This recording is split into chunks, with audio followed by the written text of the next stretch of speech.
Welcome everybody to our latest session of the Restoration of Cariele. We are on session 31. As usual, we'll do a quick recap of what occurred last week, and then we will get underway. And I will just say right off the bat that my recap is going to be incredibly brief today because I was working on other material up until just before session start time, so my brain's a little bit frazzled with future state stuff, but I'll do my best. That just means more opportunities for you guys to fill things in with inspiration. So all right, so you guys will probably recall we picked up last week. You guys had already exited out of the ruins. You had made it back. You had talked to Vin, filled him in on things. You guys then had some discussions about what exactly to do in the future state. We discussed a few main different things, which was some of the downtime stuff we had to resolve. So Blixel, as a reminder, he failed his downtime, and he has then had noticed some folks snickering and so forth, and they seem to have the sort of, you might say, noble class or upper merchant class, and some of the folks in that group have given him the nickname the Copper Counselor on account of seeing him trying to what they call panhandle outside for money. So that was a title that Blixel decided to wear with pride. Celine was successful in tracking down a particular scroll that she was after. We then discussed the various roles of the administration of the realm, namely the Chamberlain, the General, the Seer, and the Spymaster. And those roles were discussed and then allotted out. So the Chamberlain ended up going to Bian, General to Serena, Seer to Celine, and Spymaster to Blixel. So, or I'm sorry, not Blixel, to Tavern. So each of those roles then came with a briefing, and each of the briefings were then given to our player characters to read over and digest and decide how exactly you guys wish to handle these. We also kind of shored up the Seneschal role, which was previously kind of like a split. That's the role that Blixel is now taking on full head, steam ahead. So with those underway, there was a special session of the council that was called, and so this is before the next official session of council, and there was a lot of sort of filling in of information here. A lot of the briefing material was then shared amongst the council. The highlights of the briefing material, I would say, is there was some troop movement on your western border in the Goblin Kingdom of Thurazor. This sparked some concern amongst those in the ranks in Cariele, and this was reported up to the general. The general, then Serena, following some of the advice that's kind of been floating up through the ranks, asked to have some scouts hired. She pressed that upon the council. Council agreed to hire one unit of scouts and position them in Melivienne. The intention of that is to be able to see into the provinces to the west and any provinces just one away from Melivienne to get accurate troop counts. So that was agreed upon, and that is currently in progress. So the purchasing, training, and outfitting of that unit of scouts is undergoing. I know you guys suggested perhaps putting those under the leadership of Emmeline Cleves. I think that is still kind of up in the air. I didn't hear like a confirmation on that, but something that was definitely discussed. You guys also had some information about some loggers that were killed in Riverford. That was brought forth by the Chamberlain. The Seer brought forth some information about an abomination that seems to be haunting Rudwash, the province to the north, along the Rude River there, supposedly pulling people into the river. And we had our Spymaster also was able to give some information to the team. One I don't think was really discussed too much, but I know it was posted, which was of some concern, which is the regent of Moriad, the Moor, has a relative who was seen meeting with an agent of the Cariele guilds, which that might not be good news. You guys also heard some other information, some troops gathering in the Marquezor province of Shattered Hills. Also heard some information about the dwarves of Baruch Ajik opening their lands up to mercenaries, which is very unusual of them, as they typically do not like humans in their lands. So why exactly that is, hard to say. Also heard about an upcoming trip of the Baroness of Thosone to your north, traveling to meet her half-brother in Twerhiaville to the east there. So a whole lot of stuff going on at the realm. I'm sure I missed some there as well. You guys also had some interactions with Miss West, particularly asked her to do some interrogation of Minerva, who is currently in a cell. And Blixel used an invisibility spell to kind of covertly hang out and listen to this. Sounded very banal, very boring. Miss West was doing this kind of really basic conversation, and after a period of time, she essentially explained to the council that you have to give her some time. She's using her techniques and so forth, and she will have some breakthroughs eventually, but it's going to take some time. And obviously, you guys are paying her by the day, so yeah, interesting. Also, you guys discuss perhaps sending a missive off to the Moor in response to the previous missive that the Moor sent to you guys. I know there was some discussions there about exactly what that should say, so still to come. And I think that is predominantly what I have from, yeah, that's predominantly what I have from the recap. So as I said, I probably missed a bunch in there. So team, if there's anything that you would like to add, feel free to do so. Yeah. Serial killer alert in the city. And we went down there to talk to the chief of police and learned that they need a flow chart. And I think Serina's going to reorganize the whole thing. Maybe Serina could make it more clear, but these guys are not talking to each other. Chief of police doesn't know what's going on. There's a serial killer running around, and Serena's going to fix it all. Yes, you guys did indeed go speak with Sergeant Morningfall, who you guys took like a little bit of an escort with the regent going down with Arthur and Serena and Taver to go meet the sergeant. You sort of were tipped off that he's like a very brusque and blunt individual, kind of full head of steam a lot of times. Overall, I would say that a meeting went pretty well between our player characters and the sergeant. Again, a lot of this will be up in the air for you guys to decide, but exactly who reports to who, like the guards typically don't report up through the general, but you could certainly make that if you wish. So it's still a lot kind of shaking. Remember, this domain wasn't under, say, the best tutelage and the best administrative in the past, so things are still a little bit shaky, of course. But yes, great addition there, Dean. Go ahead and take inspiration. Anyone need it? Because I have two. I have just one, but I also have something to throw out, so maybe if no one else has one. Well, looks like we're tapped. I could use one. All right, Bill, you got it. I mean, Tavern. Thank you, sir. Yep. I just was planning on not rolling poorly, but that's okay, So Always a good choice. the option taken. All right, Vin, did you have something you wanted to add? Yes. On the 31st of Keltier, we had an event called a Celestial Clarity event. It was a weather event that kind of was just incredibly beautiful day. Super blue skies, everything was very nice, and it was conveniently right after the NRC blessed our domain for then agreeing to begin to, I guess, be a patronage of Ceremony. So it looks like in the upcoming season we should see a windfall of some good money. Yes, go and take inspiration for that as well, Vin. Yeah, that day of celestial clarity, something that's quite rare anywhere in Cerilia. So, yeah, the folks in town looked at this very positively, seemed overall to be a very happy occurrence in the realm. Anybody else have anything they'd like to add? Well, I can add that the monks that were marching in town and everything like that, and basically they are believed to be part of, I can't remember Onyx, but that may not be his name. Don't have the notes in front of me, but yeah, so they were singing about doom and gloom and everything like that, and so that was reported through me because I saw it happen. So.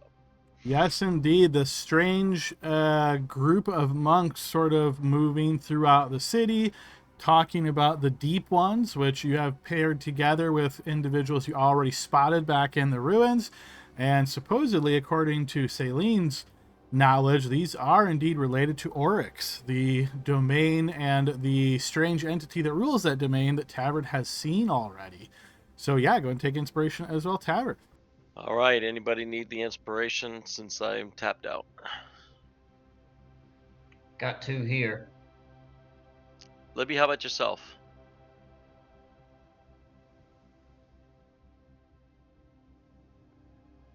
All right. In case she's AFK, I'm giving it to her. In case. Oh, Libby, do you need another inspiration?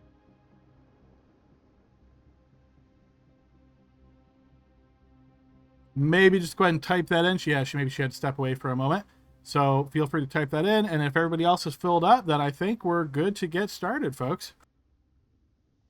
I don't necessarily. It looks like we all pretty much double tapped our inspiration, but I want to point out that Sergeant Zane Morningfall told us the chief investigator for those serial killings was his name was Kelvin Von Hall. So that's an important person for us to remember. And then also the we have a very, I wouldn't say very, but definitely pertinent problem with 11 of the loggers in Riverford getting killed, and then mysteriously all of the arrows were found. And we need to investigate that further. So I don't want us to forget about that in any way. Yes, and in particular, remember that Kelvin Von Hall, according to Sergeant Morningfall, he's a chief investigator. He does not report up to Sergeant Morningfall. It's sort of this like second track within the city guard. And when asked who he reported to, Sergeant didn't know. So, yeah, perhaps something more to be followed up upon. All right, folks, if that is it, let's go ahead and jump into our session then. So as a quick reminder, you guys had some various discussions. We're kind of moving things forward a little bit. The one note that I had from last session is that you guys wanted to make sure to speak with Mr. Lamext, our Triton petitioner from last month, who arrived and requested some assistance in preventing trash from flowing down the Rude River into the bay, Tail Firth there, where his people reside underneath the waters. So rather than going through the RP of this, what I will say is you guys are able to arrange a brief meeting with Mr. Lamext. He's not able to tell you much more than what he already has. You asked specifically, though, about who in the Thozone did he work with or did his people work with in order to get this sort of recycling or stopping of the trash from going down program all set up. And the name that he provides to you is Helene Dossieri, who he explains is in the court of the Baroness of Thozone.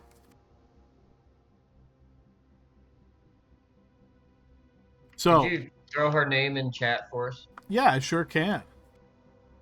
Thank you.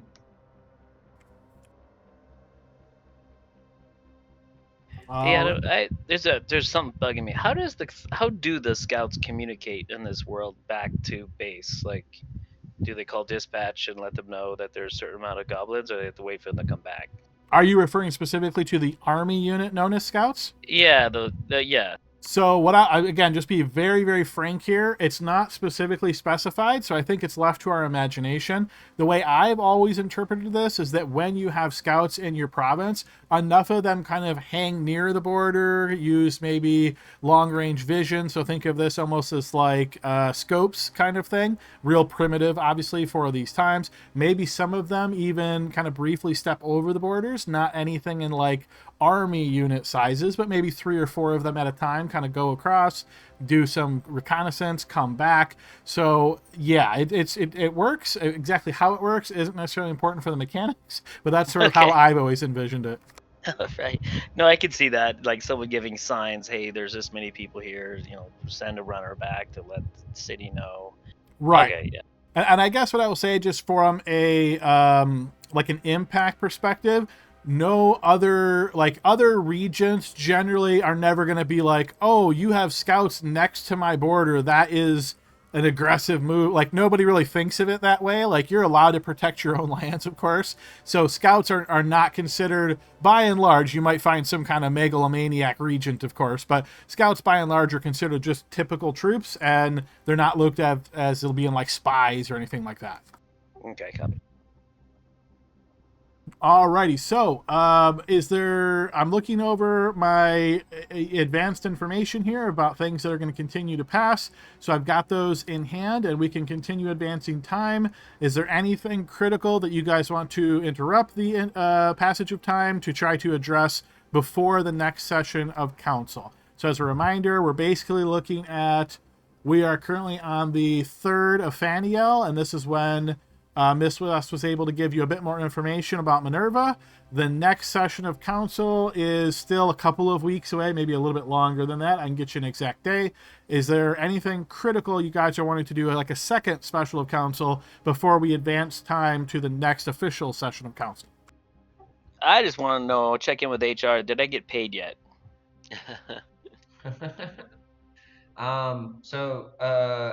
Well, two parts. First, I just want to clarify, Adam, because I know we're kind of pushing past it, but Vin did assign Arthur to that and that thief squad to track down that guy for Moriad. So I So know. So just to clarify, I know you asked him about that, and then he said, "Well, okay, that's going to require some resources." And then you said, "Yep, yeah, we'll discuss that." So basically, what I'm looking for here is how many resources are you giving him? Keeping in mind, again, the smallest increment we deal with is a quarter of a gold bar. yeah, you tell me. I mean, how many people does he need to hire for this So squad? basically, I think you could probably outfit him with everything he needs for a quarter of a gold bar. It's probably a little bit overkill for just what you're asking him to do, to be honest. But again, that's the smallest increment we deal with. So Let's do it.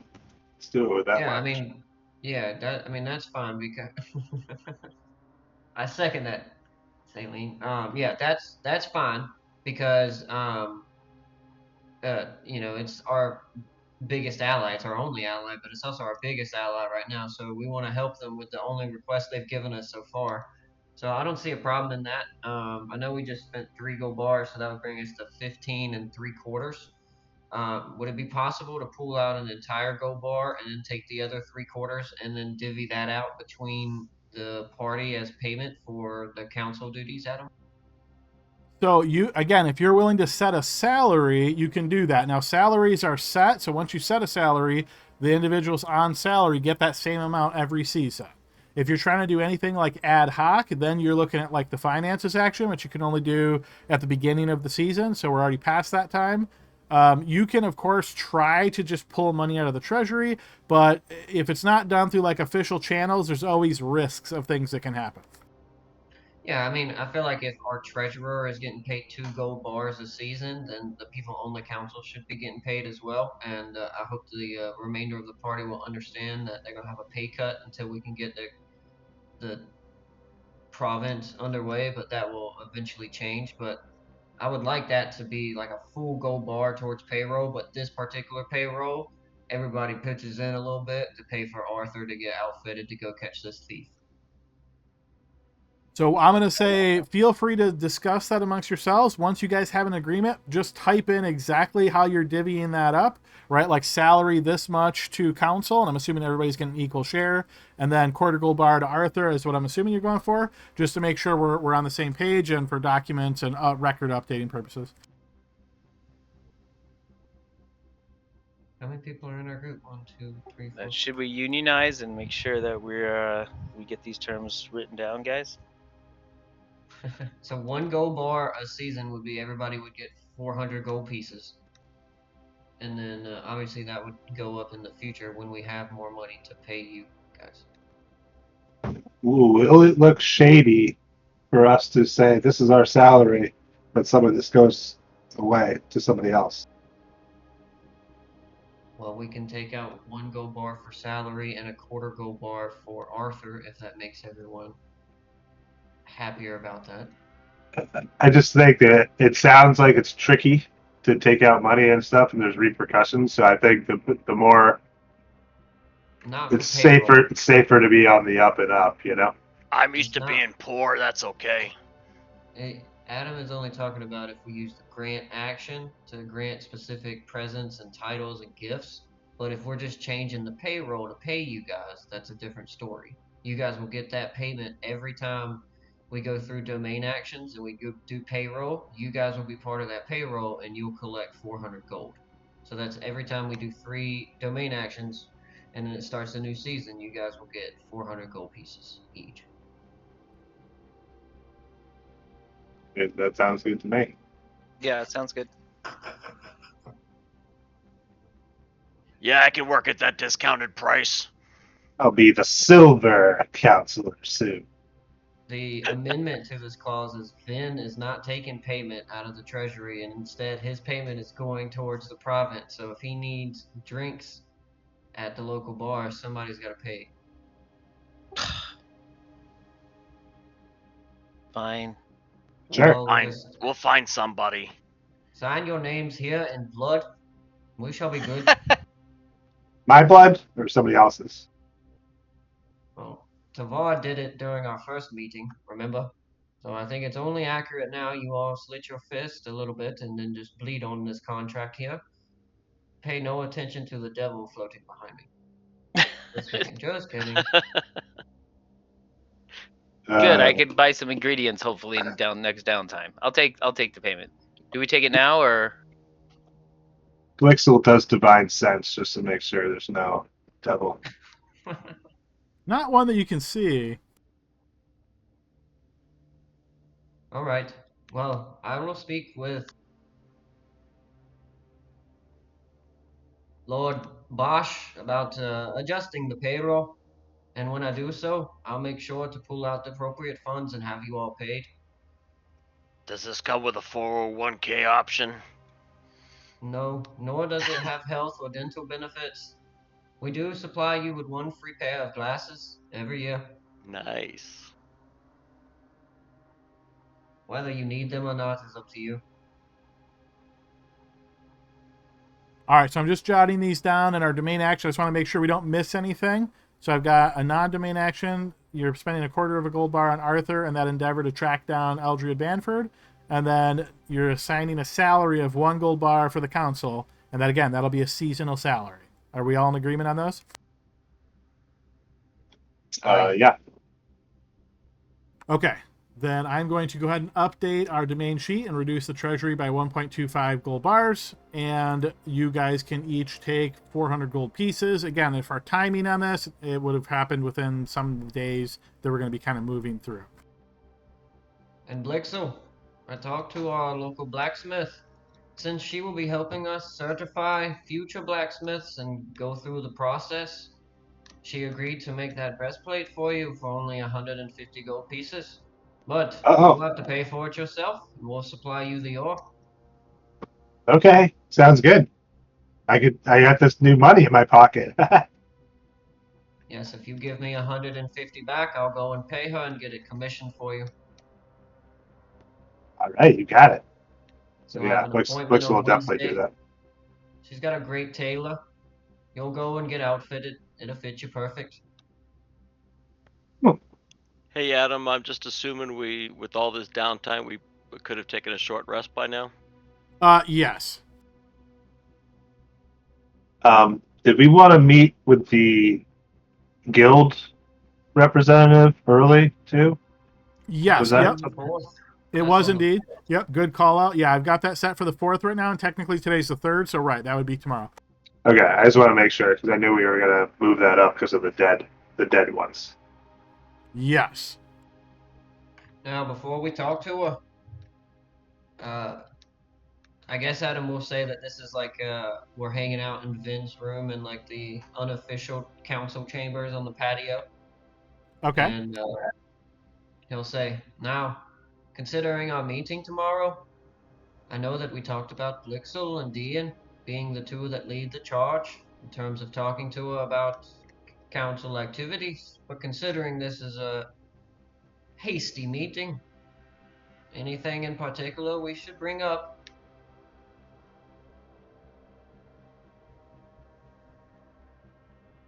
Well, the only thing I'm thinking of, and is the loggers who were slaughtered in Riverford. I don't know if we want to bring it up or if this representative will bring it up. That'd be the only strategic thing I could think of right now. Yeah, I don't think we should bring up Morian. Well, I doubt they don't know, considering the entire court has been working to make this alliance, well, it's a small court nonetheless, but took us quite a while to get it to happen. Yeah, but they don't know that we know about what they're doing there. I don't think we should discredit Miele for the information she may have or not have. But we should protect information that we willingly share. I agree with this. But Celine brought something up in chambers the other day. What if we went and investigated it ourselves? It would only take us a few days to get to where it happened, and back at least. Sure. I'm always down for some stabbing. Good stories. Well, we could show it as a gesture of faith, I suppose, that we're willing to help their interests like we promised we would.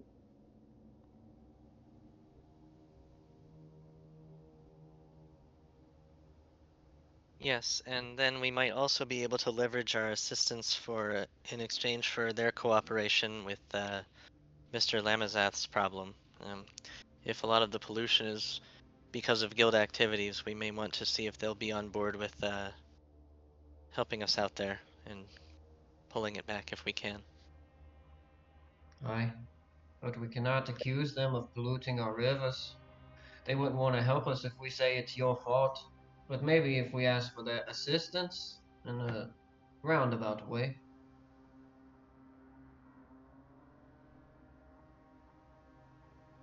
Hey, sounds like we got a plan. All right.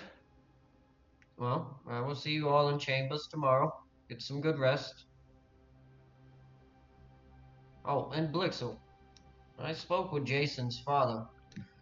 It appears that he actually creates very nice chairs. So if you ever need to replace the ones that you've used for firewood, you can go and see him. Might be a little awkward. I might pass on that one. Maybe though. He seems to be gracious nonetheless that his boy was able to serve for the council. So I think Oh, it may be prudent to at least say hello. you got like a discount or something? I don't know this man's business purposes, Blixo. I just know that you only have one chair in your room. Only need one chair. That's okay. I'll check it out for sure. You want me to meet with him? No, it's not a requirement in any way. I'm just saying. I noticed the lack of ornaments in your room. He's a great woodworker if you need anything. Oh, don't worry. I'm gonna work on that. I'm gonna get this castle all gussied up. Alright. Regent, were you also in my room while we were away? Didn't go in anyone's room. He literally smashed chairs and used them for firewood on his first day here. But no, I would never intrude upon anyone's privacies. I don't have keys to your room.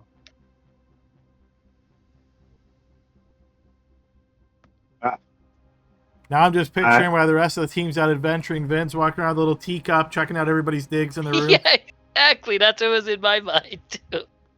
We should get you some keys to all the rooms. No I don't offense to have all your keys. privacy, but the You kind regent of needs own to the have place, keys. you know.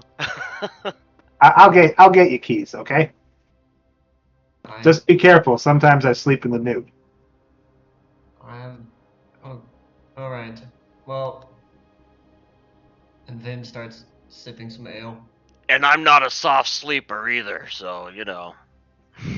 Uh, We found Yeah, that out a while ago. yeah, well. I don't know how you slept through that, Tavon, to be honest. She was literally getting stabbed.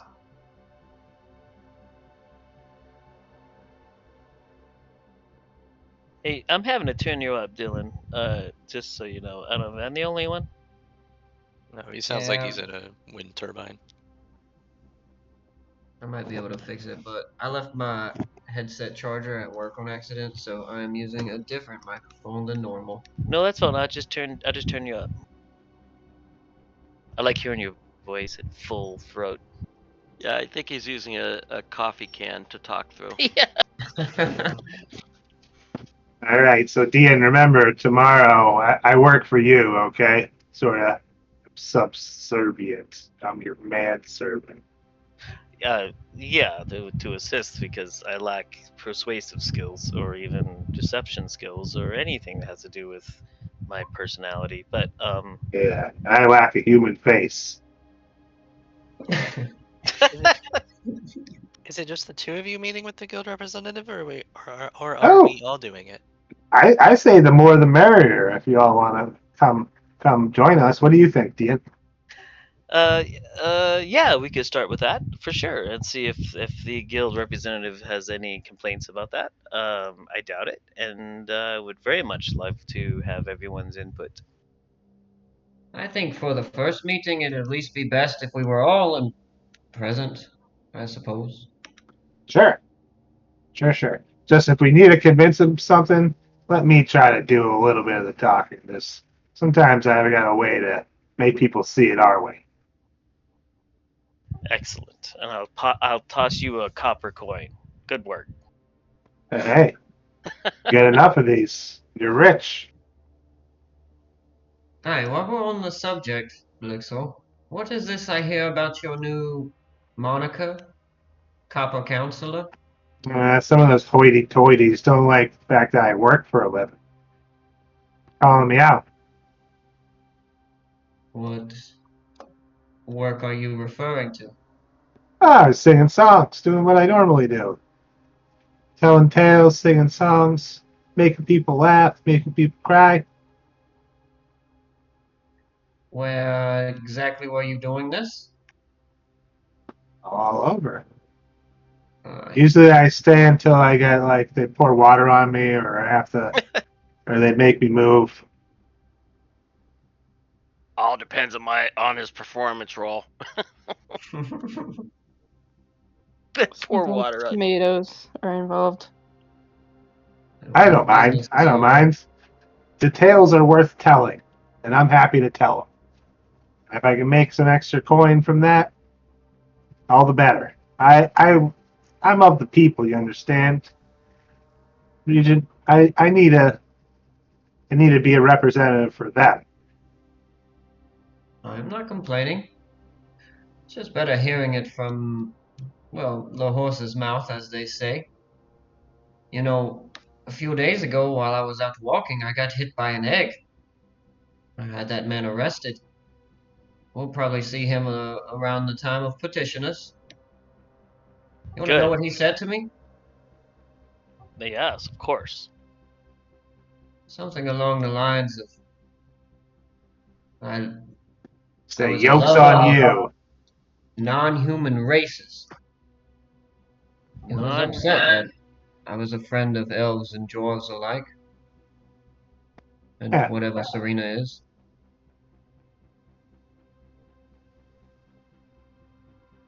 well, I think the only way this place is going to survive is if we learn to accept some of these other types of people.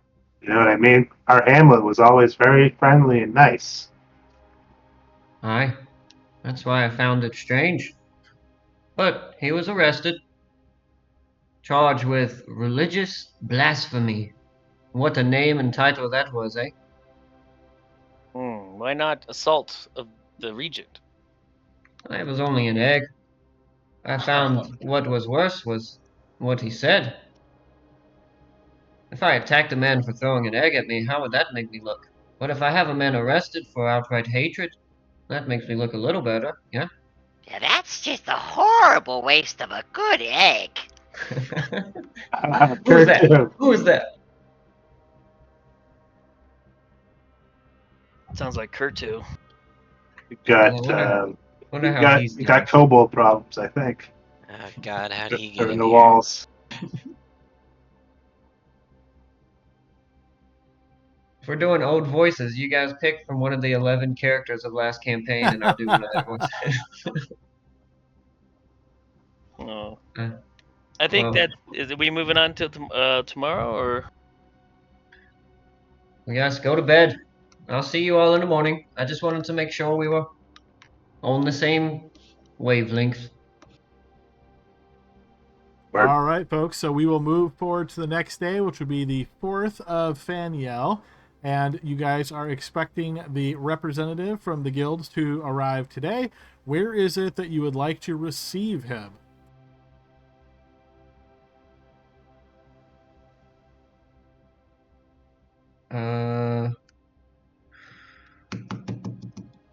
Remember where we had that breakfast before our first meeting, Adam? Where that like long table and stuff was? First floor of the castle? Yep. Not it's kind of near the council chambers, but it's not in the count like where the the big hall is for us to eat. I think that's what I'm remembering. All right. Okay, so what I will do then is, let's see, I'm just going to move you guys to the city map then, since we've got the visage of the castle in the background there. We'll have like the servants whip up some good breakfast and coffee, and no ale. Don't want to seem like rowdy adventurers. We want to seem like noble council members.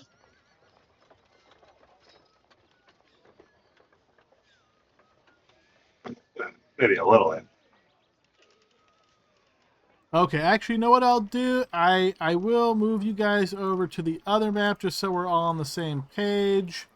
Let me get you guys.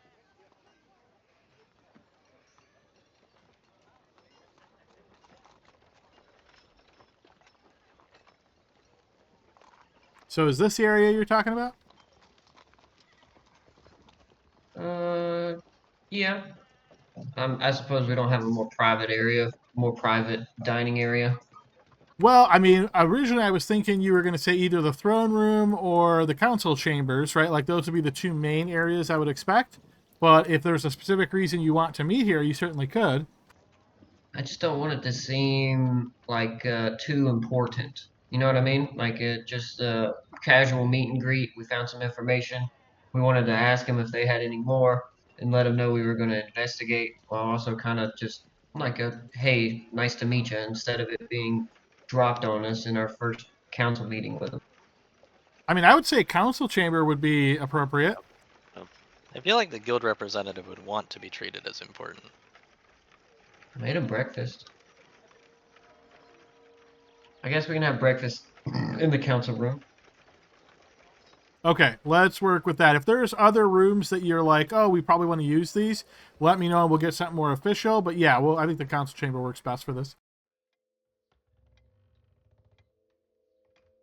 Alrighty, so you guys are here in the council chamber. It's just the 6 of you. Is there anybody else? Obviously, there's guards and staff like that outside of the room. Is there anybody else you want to be or expect to be in the room when you meet with the guild rep?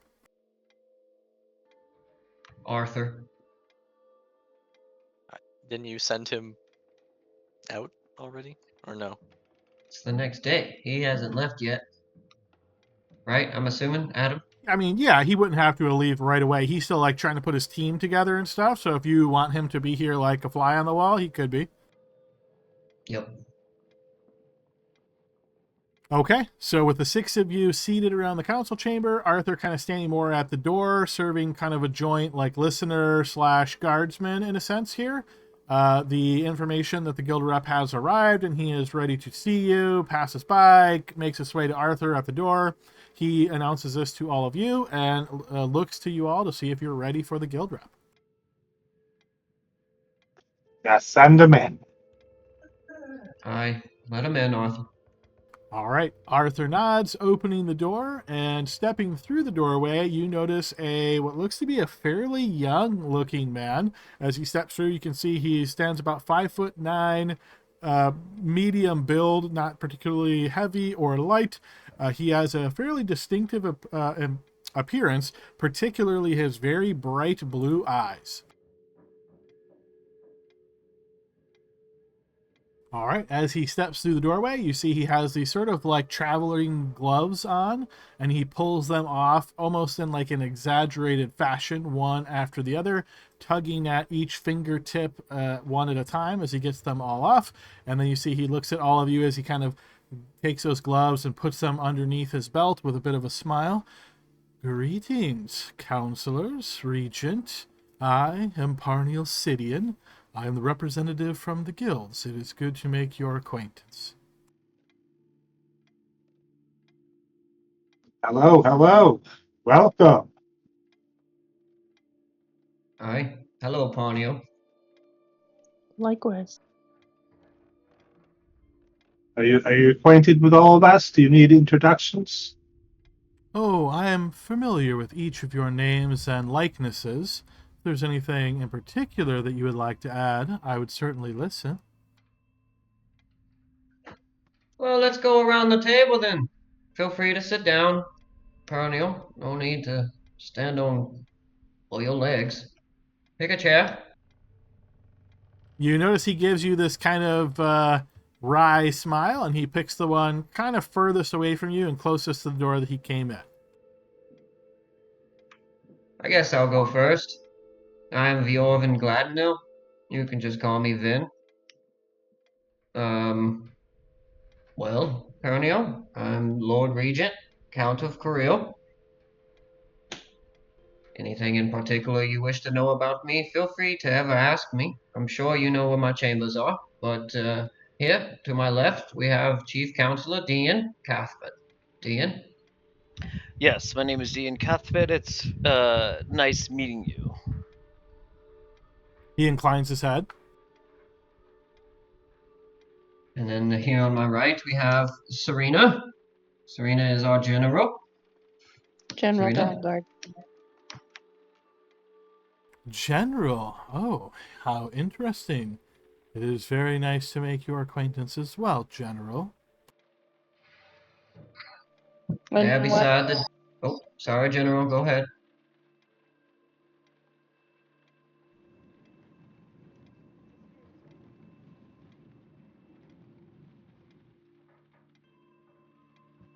Sorry, Libby, were you going to say something?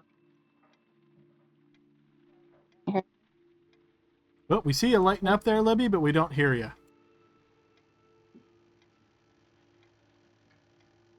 Perhaps. Testing? Yeah, okay, that worked. Weird. I was just asking our guest what makes it interesting. Well, I cannot say that I have ever met a woman general before. It's about time. You see he Well, smiles. Perhaps it is. I can promise you, Pernil, anyone at this table you got into a fist fight with, she'd be the biggest one on the list you'd want to avoid.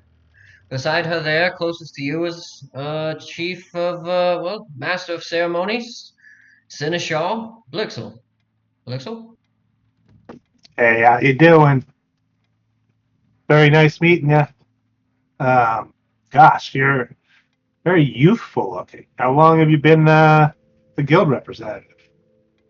I was just appointed. I am simply your guild representative. The guild has many representatives. Ah, so you're sort of new at this job too? Yes, you could say that, counselor. Okay. Well, why don't we just look out for each other? You know, you wash my back, we wash yours, that sort of thing, and we this whole fit process will be really smooth. Okay? Dang, boy, I tell you, first Dylan's inviting him to his room, saying, "Here, you know where my room is," and now you're telling him to wash your back. I'm sitting there going, "Man, it's party time." Arniel kind of looking towards you, Blixel, as you say this. He kind of nods a little bit slower than he nodded previously. Finally, across the table there, we have our seer, Saline Days. I still can't say it after 23 years of knowing her. But, Saline? A pleasure to meet you, sir. He nods, and then you see his eyes kind of look over to Tavard and then look back over towards Vin. Well, yes, there's Tavert as well, but He doesn't Tavert count. is Tavert, I forgot you need to adjust your chair's height. I forgot you were sitting there. I'll scooch him closer. I thought I He was introduced. actually standing. Tavard.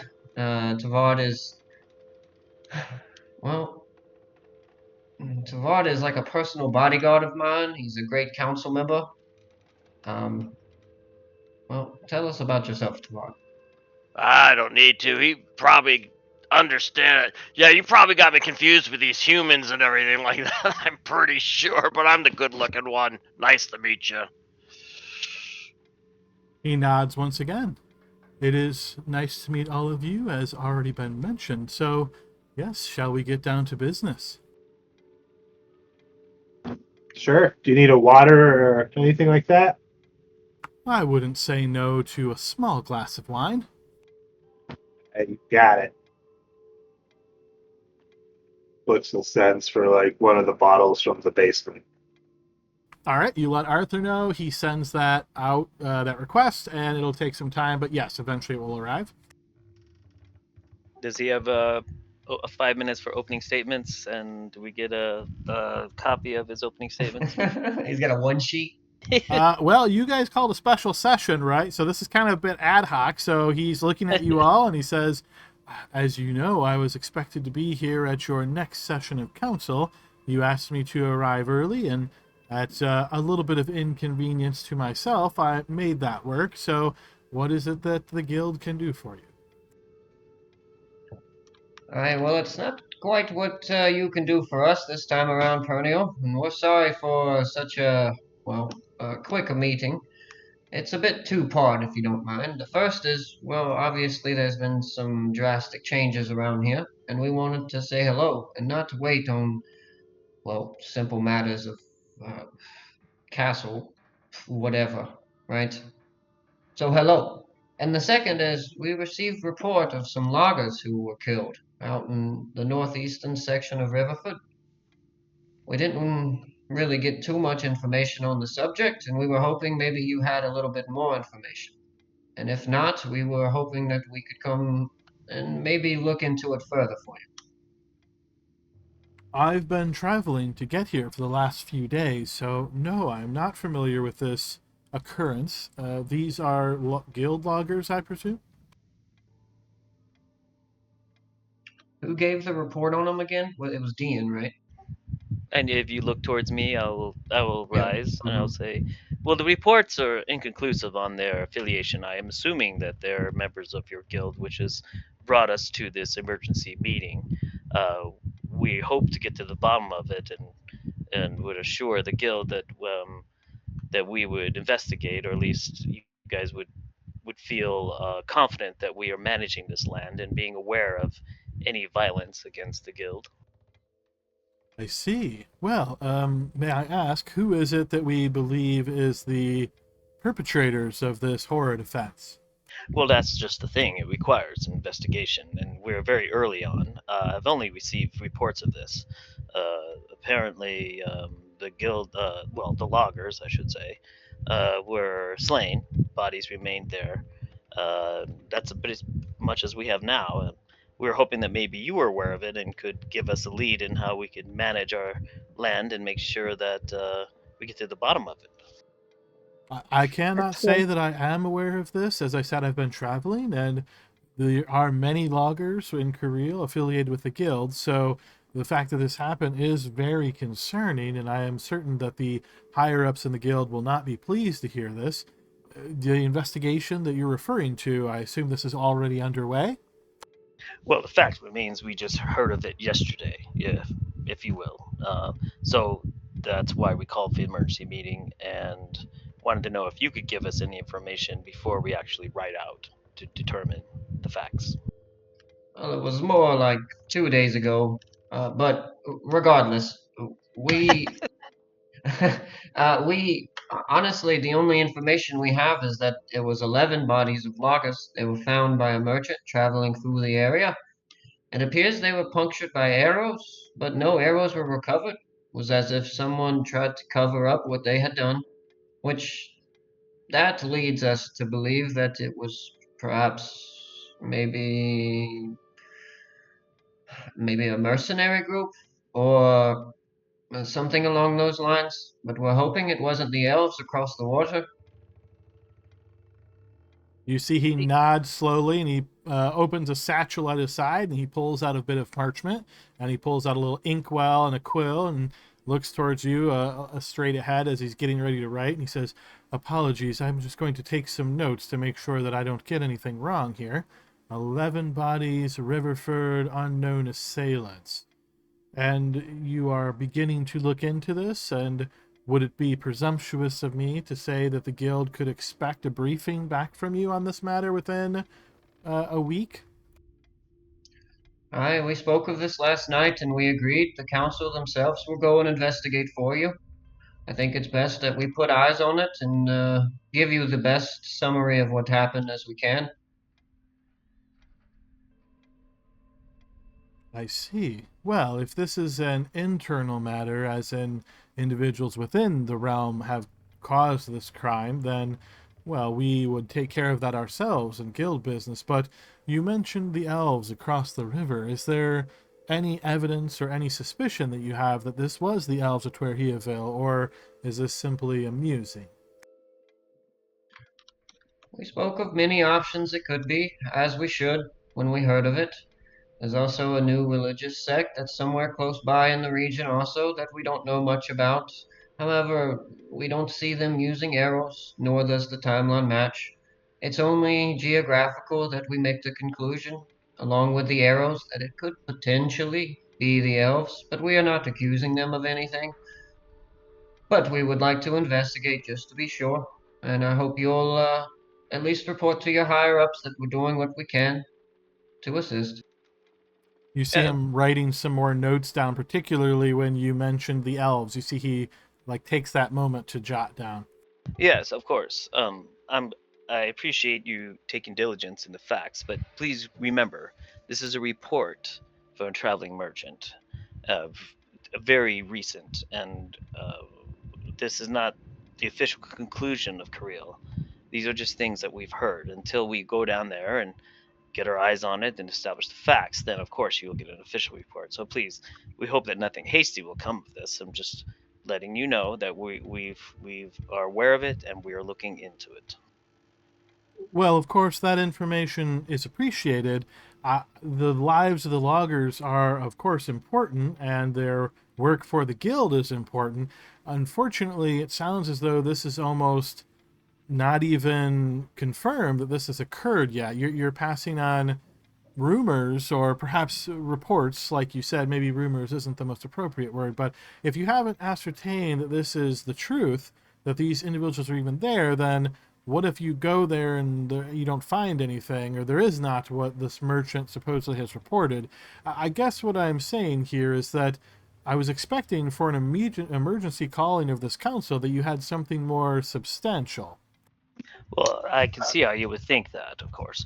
But before we run off to peril, per se, we were also hoping that the guild would provide some reports or rumors that you've heard regarding these incidents happening maybe in other areas that would help us to be more efficient in our investigation. There are, there are very rarely things like this that occur within Cariele with the guild members, because the guild has a very sturdy reputation for making sure that individuals don't interfere in our affairs. When they do, the reprisal is swift and severe. So hearing this is quite surprising, and we will certainly look into it and see what it is that we can find out.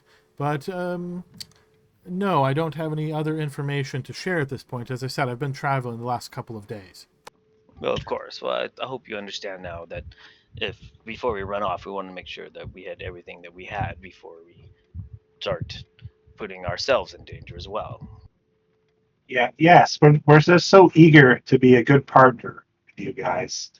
Um, and we just wanted to see if you had any information before we tried to get to the bottom of this. But I'm sure that the guild does have some business with us, right? You did prepare something for this meeting. Well, in fact, the reason that I wanted to visit with you all on your next official session of council was to discuss exactly my placement here and what kind of role you see for me. As you know, I've been assigned by the guild here to work in partnership with your group and to try to make sure that your efforts and ours are efficient and synergize well and don't, run head to head in any of our efforts. So if that concludes this emergency session of council, I'd be happy to move on to the topic of exactly how we'll be working together. Just one moment, Ponyo. Are you from Cariele? Were you born here? No, not originally. I was not born here, no. Aye. But you came here, and we welcomed you, the citizens of Cariele. Yes. So when 11 of Cariele's citizens are murdered, I take it seriously. Every person who lives here matters. As This may does the not seem... guild, Lord Regent, but as you can probably imagine, this is not a confirmed piece of information. This is simply a report, you have said. You haven't even sent anybody there to confirm these facts yet. So right now we're dealing with hearsay of a merchant that passed through the land. Aye. But hearsay may lead to rumors and myths and this and that. At the end of the day, I would like it to be known that if you come to our land and you kill our people, there will be justice, whether from your side or mine. And I hope you can understand the urgency of us calling this meeting wasn't just because of hearsay from a report, but because it was directly involved with your people. Do you understand? I understand, based on the statements that you've made so far, that you are assuming that this is an external threat. You have mentioned coming to this land, you've mentioned the elves of Twerhiaville, so I see where your mind is on this, Lord Regent. And of course, if this is an attack from across the border, that is a matter of war, I presume. Aye. But if it's a matter within the borders, then we have a bigger problem. Because we wouldn't want you to believe that it was our people that caused these deaths. The guild has no reason to believe that you would kill a group of loggers. Obviously, I have been fully briefed on how it is that you came to your throne, Lord Regent, and I can say with information that I have from the guild is that we don't suspect that you would be trying to kill any of our loggers. Your information is highly correct and accurate. Loggers are citizens of Cariele, and they will be protected by my hand and the hands of the council. So, like I said, we will go and investigate this ourselves, look into it, and you should have your briefing within the week like you requested. Now, in terms of moving on from this emergency council session, like you said, to a more friendly matter about your role here, the job description you gave, that sounds like you already understand your role and what you're supposed to do. Well, yes, but there are various details. For example, housing. Are you providing housing for me to stay here? Are you expecting me to find my own housing? Do you wish me to attend these council meetings and weigh in on things? Or are you going to have a separate meeting with me at some point during the month? Any other kind of arrangements that you need to make with me? There are many details that are not quite written in ink yet, Lauren. You're new to this position, just like we are, so I'm sure that there will be other emergency ad hoc meetings in the future where we gather you here to talk about specific things that come to our knowledge. However, your attendance to all of our council sessions is not going to be needed. However, if we hear from our petitioners anything that could be pertaining to guild duty, we will be sure to bring you in on those matters with expediency, of course. However, the majority of what you hear will be domain matters that will be of no interest to you. I see. So you see, he kind of looks down at his parchment and looks back up. Well, is there anything else that you wish to discuss then? In terms of lodging, the previous count was more narcissistic with his money. He liked to buy things for himself, not the city and whatnot. We've found some flaws in his system in terms of where we can house ambassadors, and it's something that we are currently discussing amongst the council on how to reprimand because we have other emissaries who will be visiting us in the future. For now, find your own lodging, and we will reach out to you shortly and come up with something that doesn't involve you having to spend all of your coin just to be here to do your job. I think that's fair. He nods, looking at the rest of the counselors, kind of like side eye as he's kind of shuffling papers, and you get this impression that he's kind of starting to pack up. All right. Well, it was good meeting you. Look forward to working with you. Have a good day. He nods once again, standing up kind of in a slow motion, packs his things together, putting them all together, and then you see he gives you a nod and he says, I shall wait to hear from you then. And he gives another nod as he makes his way to the door.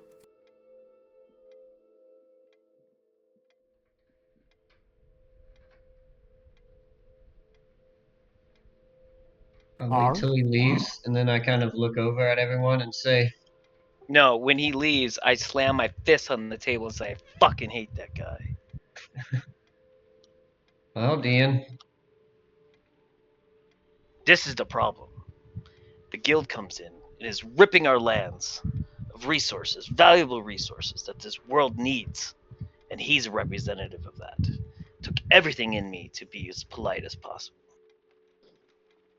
Yeah, he looks like he's done a lot of logging in his time. What's he, like 12? Exactly. Dean, I tell you, if they threw an old lady here as the council, you'd still be upset with the council. But you know what?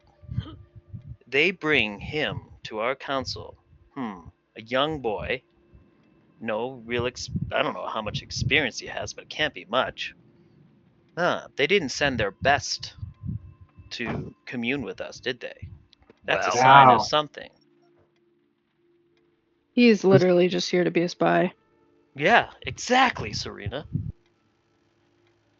that is the case, then we should probably lower our voices.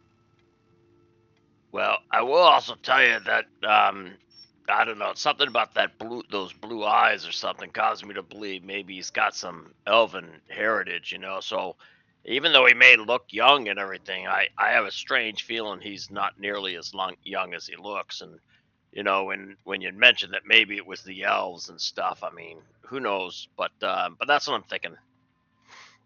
I bet the guild only spent a quarter gold bar this season, domain turn, to send this guy to come. Didn't even spend a whole gold bar. So What a we are jerk. low on their radar. Would the guild benefit from a war with the elves? Well, think of who has the best trees around. Well, you know, just because he's got potentially elven heritage doesn't necessarily mean he's from the elven community, you know. Either way, it was nice to speak to them. But we definitely should investigate this matter because they bring up a good point. If it's an internal affair, then we need to get to the bottom of who's causing it before it becomes larger. If it's an external affair, then we need to prepare because that is, like they said, an act of war to cross into our lands and murder our people. Yeah. I don't. From what I know of elves, they probably wouldn't do that for no good reason. This I agree. seems fishy to me. The arrows are all gone. Seems like a frame to me, but I think we should investigate it. You have to remember, across the river, we heard rumor of that Rudawash abomination. If anything, it could be something to do with that as well, so we should keep our eyes open. But, Arthur, come here. And Vin will pull out a large sack that has the quarter of gold bars worth of funds in it. He will approach. Yes, Lord Regent. You said you needed money. to make sure you can track down the thief for Moriat. I spoke with the council and we agreed that this should cover it, and probably a little extra, but hire good talent, good investigators, and make sure it's done. He nods. I will do so, Lord Regent. Thank you. Thank you, counselors. If you don't need me any longer, I will get started right away. Oh, if you catch this thief alive and bring them back to us, the remainder of what is not spent will be your bonus, Arthur. You see, he smiles. Oh, thank you, Lord Regent. I will do my absolute best to apprehend this vicious criminal. Yeah, and I also think maybe it's best to bring him in alive to get that bonus, because we know some folks who may be able to get some extra information if need be. And recover the breastplate. Yeah, we've got. Yes, of course. That I understand is of the utmost importance, and we'll do what we can. I have some folks in mind, and I'll get them squared away, and we'll get started as quickly as we can. All right. Well, leave us, Arthur. We're going to prepare for tracking down this investigation ourselves. Good luck on yours. Thank you, my lord. Thank you, counselors. And he takes the sack of gold and makes his way out the door. We'll never Man, that see kid him is again. going places. We know where your family lives. It's a good lad. He'll do his duty. So, I'm sure you all agree that we should look into this matter with the elves, or not elves, sorry, Lagus, right? Yeah, I leave You're gonna tomorrow. go today? No, today. Come on, you guys got to go on an adventure like a week ago. How I've been long till cooped my up in this armor? damn How castle. long till my new armor's done? I don't want to be. I want to ride out in style. I had it commissioned yesterday, so I don't know. A week maybe? It's too long. We need the briefing before then. Only because you promised him to get word back in a week. That's what he asked for. Is Felt like that a is week that was true? fine. Did the blacksmith quote a week for making the? I didn't get an exact quote. I'm just using my supreme knowledge of blacksmithing, Blixel. About a week. My blacksmith, it says you could do it in a day. Well, would you like to go and ask her while the rest of us get outfitted and ready? Sure. And you won't even need to have the heat metal cast on you. It'll already be pre-done. There you go. I run a little hot, anyways. What's the name of the material? Nihiladium? Can you remind us, Adam, what it does? What does the armor do again? I can, yeah. Let me pull those notes up. So armor made of nihiladium reduces damage taken from cold spells or effects by an amount equal to its point value. So if it is a suit of medium armor, that is 2 points.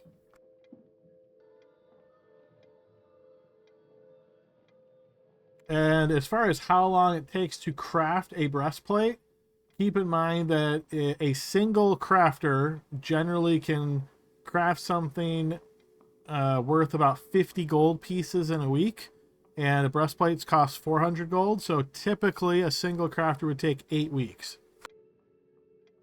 Yeah, so about a week, give or take. Of course, 8 weeks. they might be working with assistants and so forth to lower that time, but if they're working purely on their own, 8 weeks. Okay. So after hearing that, Bush was like, "All right, let's go. Let's roll. You don't need to wait."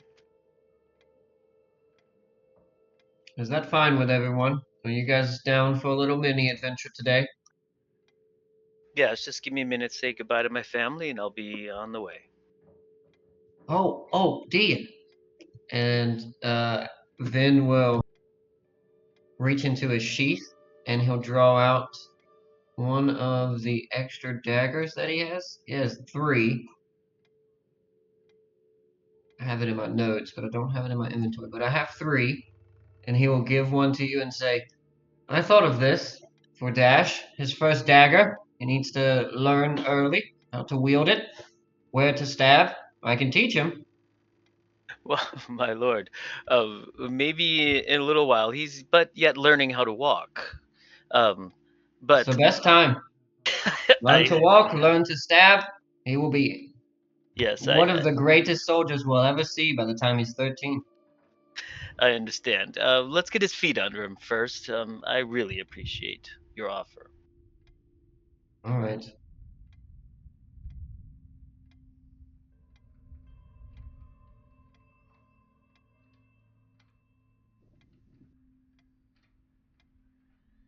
Celine, you have any objections? Serena? I'm already Oh. packed. I don't object to going, but I am a bit concerned that the guild representative did not know of this. There is a possibility that we will get there if we're going within the day, and they will not be expecting us, and they will not be happy to see the government investigating what could very well be an internal matter that the guild would rather handle itself. Do you If think there's they all know what we look like? yes, All of them. all of the important people probably do. Listen, if it is the elves, it's our duty to figure it out.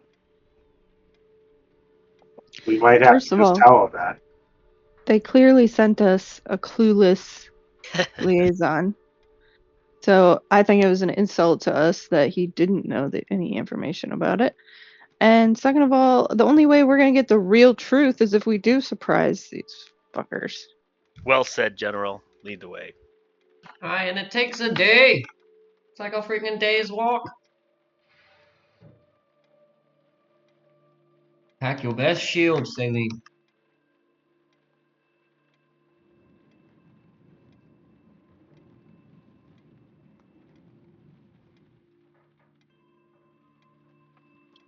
All All right, let's right. do it.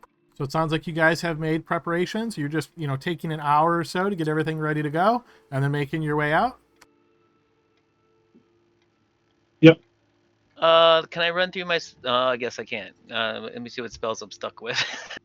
Right. If you're leaving same day, then whatever you had this yeah, morning. yeah. Okay. Yeah, we're good.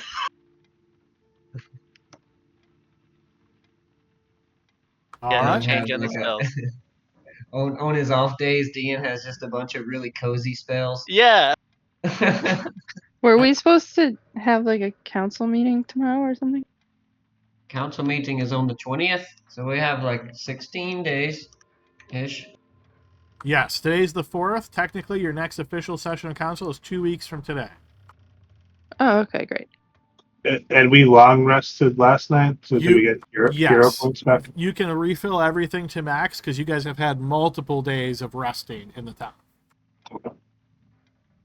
Dean, That's the benefits of living in a castle. Dean, did your informants tell us where this was, or did we just hear about this from, like, third hand? Let me refer to the notes that I sent off somewhere. Oh yeah, you have them in a handout, right? Let me see. And while you're double checking that, I'm just confirming here, is the intent for just the 6 of you guys to march out of Cariele on your own? March sounds like such a bold word, but yeah, I don't see us going with like a battalion of guards or anything. Yeah, Well, I didn't like the way you said it either. Well, I'm just But we'll picturing make sure. because this is very unexpected. So I'm just picturing you guys are kind of like lounging around here, and you're like, "All right, let's go!" Right? So like, Yeah. it feels like a piss and vinegar like march in my mind. Yes, 100%. Slap the table. Get the horses. But you gotta understand, Vin's been cooped up for like 2 weeks, 3 weeks now, doing things that he's never done in his life. He just wants to go shoot his bow at some. Even if they don't see nothing, he's gonna shoot a deer or something for sure. Okay, so I posted in general. You guys can see the exact wording of my report. So we don't know exactly where this is. Is there a way for us to get in touch with this merchant? Is he still in the capital, or when did you receive this report? Because if we just march off into northeast Riverford, it could take us days to even find out what's going on. I doubt that my experience in Riverford would give us any mechanical advantage, right, boss? Also, you said that in your statement you just read, it says that a couple of weeks. So if the guild rep hasn't heard about these killings within weeks of them happening, that is also suspicious. So I would say, Ian, you're living there. You kind of know where the logging guild's kind of main bases are, so that might help you kind of shorten the time it would take you. Okay. We've handled beating these logging camps before. Remember what's his face? No, I don't. There was a guy named Darvin. Ah, yes, Darwin. And was he a nice fellow? Nice enough. We helped stop sabotage in his camp. Blixo healed a woman with a disease. We found some Drowned a strange couple mushrooms. people. Well, that's also true. But we did not do that ourselves.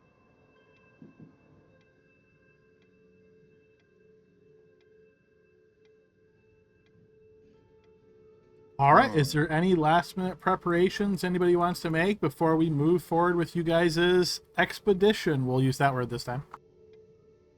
I think we're gonna get there and they're gonna tell us to piss off. Yeah, because the kid told us that they handle stuff within their own. They cannot tell the Lord Regent to piss off. Well, that's true. We have the regent with us this time. It will be seen as interfering with guild business. We just told our guild representative we were doing it. I Before mean, we did it. literally, the condition of your power is that they can tell us to piss off. Cerilia gets the clause. You signed this, remember? He said not interfere with their business. So if it's them killing their own members, I'm sure they would probably like to hear about it, wouldn't they? If there's a corrupt camp, that's even more suspicious. I think, my lord, is that the kid who we just spoke with said that if it's within the guild, they just handle it themselves, and maybe that's why the kid doesn't know anything about it. Perhaps. So what, you just want to sit around another day and do nothing? Well, no, Oh, there's I lots of want to get there and things. find out what I can before they send us away. Yeah. Then why are we talking about this? Let's go. I'm ready to leave. I haven't stabbed anything in weeks. Oh, we're not stabbing anything, my lord. We're just investigating. It's different. I don't know You if I don't could know do it. that. We might be I'm ho- stabbing things. I'm Why are we hoping that. walking out with an idea of stabbing things? Well, I haven't fought in weeks, Dean. You know what it's like for a Revuvan to not fight in weeks? You're like the king who wants to joust everyone at the tournament and like wins everything. Okay, well, can we at least bring the bear? Let him stretch his legs. Enjoy the wilderness. Yes. We can find Then them. he can bring him back to the castle with us. I like that plan. I feel bad that we told him we were gonna take him along and then we haven't done so, except that one time. Well, Me too. we are leaving. It is my homeland. If you mind if I take the lead on the rolls to try to find it? I know, I do not. I've never been to Riverfoot. If we were back in Mountain's Edge, I would like to take the lead, but you're here. Why would we not follow you from your homeland, sir? Let's go. I'm ready. Stretch my legs. I got this new fancy breastplate. Check it out. Hopefully no one's throwing fucking darts. I whispered to Celine's ear. We're going to have to entertain the king, it seems. Oh, he has plenty of ways of entertaining himself. If we don't find anyone to fight, I'm fighting one of you. He looks back over his shoulder at you two talking. Good luck. You don't have evasion yet. Yeah, that's right. Aye, but I got something better. It's a dagger that lights on fire. All right, so it sounds like you guys are ready to go. I'm going to assume you guys make your last minute preparations. You guys go back to your bedrooms, get your gear, get all suited up, do all of that kind of stuff, say goodbyes to whoever you need to say goodbye to, and then you sort of all meet in the front of the castle and you start heading off. So we will assume you guys spend a couple of hours detour tracking down Stinky and trying to reconnect with him. So, Dean, I'll go ahead and let you take the lead on that. Go ahead and throw me a blind check.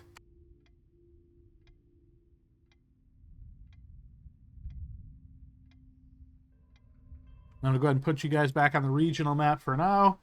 So, tracking down a bear is kind of challenging because, well, Cariele's known to have bears, so it's not like you can just say, oh, this one set of tracks. It does end up taking you a total of 3 hours as you're moving around the area here. You guys left him or kind of let word know that he should be kind of around this area. So it takes about 3 hours before you finally track him down, and you're not sure it's him at first. You kind of just see this bear off in the distance, and you're kind of pondering, wondering if maybe that is him. But eventually you see he just kind of puts his nose in the air, and then he turns and he looks at you all, and he goes, "Oh, there you guys are. Oh, my goodness. What has it been, like a day?" Stinky! I missed this bear. We gotta get. It's been a bit longer than a day, buddy. How are you? He holds up a paw. 2 days? Oh, I'm really good. You see, he pats his stomach. Man, just been eating all the good stuff here. Found a big berry bush over there. Nice, buddy. Well, I'm sure you remember all of us, but here's a new friend. I don't know if you've met him. This is Dean. Dean, this is our friend Stinky. Ian, Hello, you Stinky. notice Stinky kind of like pads up to you, and when he gets kind of close to you, he stands up on 2 feet, so he's standing at like 10 feet tall now. And you see he just kind of looks down at you, and you see he actually puts like a clawed hand and starts rubbing the hair on his chest. What was your name? Dean. D-N? Yes, exactly. That's going to be hard to remember. Too many letters. Need help? You got a scratch right there, bud? And I'm gonna try to itch where his hand's itching his chest. And as you reach your hand out, you see he kind of looks a little bit surprised, but you're reaching up at like the 7-foot mark and kind of scratching. And you see he kind of looks down, and then you see his little butt starts to shake a bit as he's like feeling the scratch kind of go through him, and he kind of like starts putting an arm and pulling you a little bit closer and a little bit closer. And then you hear him go, "Oh!" I got it. I know where you're itching. We're gonna be good pals. And you see he kind of goes back down to all fours. "Oh, well, that's good to hear. Good to hear. Did you guys come out to look for honey?" Oh no, Stinky. We came looking for you because we thought you'd like to help us. We got reports that some people got killed. We're gonna go track down the people who did it. Okay, yeah, that sounds good. Which way? And you see he kind of looks around. Well, Dean will lead it. Come on, Stinky. Let's show these fellas where we're going. This way. I'll start heading northeast. All right, and if it should so happen that combat or at least tokens become necessary here, who would like to control Stinky today? I can control him. I've controlled him before, so I don't mind doing it again. All right.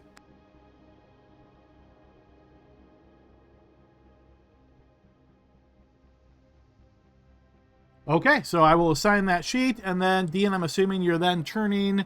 I imagine you guys went kind of into Mountain's Edge to track Stinky down, and then you're turning more northeast and started making your way over to Riverford. So throw me one more blind check, Dean, just kind of representing your efforts navigating the group. Yeah, no problem whatsoever. You guys do indeed travel in that direction. As a quick gauge for how much time that you're spending here. So it took you about 3 hours outside of Carolinian. So something like this. And then you're making your way Well, let me make sure I can show you guys what I'm pointing at. So you guys kind of did something along these lines, like about that, and now you're trying to head up into this basic direction. So you get to about, I don't know, say here-ish. And once you do so, you can see that the sun in the sky is certainly beginning to descend. It is getting late.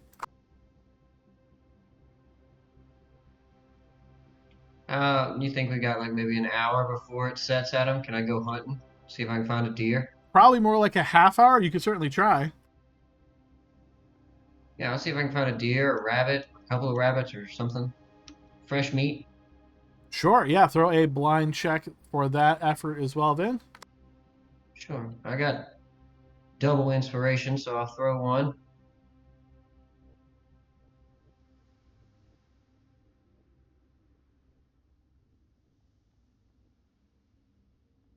Luckily you did, because your first roll was terrible.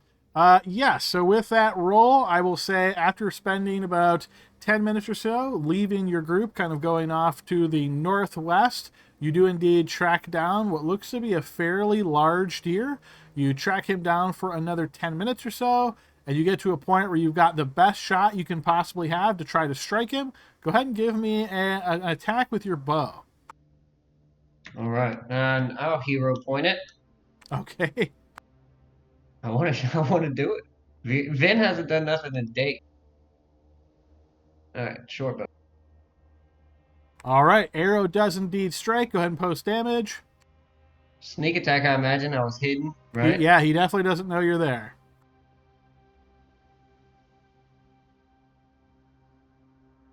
All right, arrow strikes the deer right in the broadside area on the left side of the deer's body, and you can see it kind of turns to the north and starts running. You can tell you've wounded it very badly, and it's likely not long for this world. So you spend another 10 minutes or so following that track until you eventually find the deer lying down, not quite dead, but can't really do a whole lot of moving anymore. You quickly put it out of its misery, but you can see that darkness has descended upon you. It is full nighttime at this point.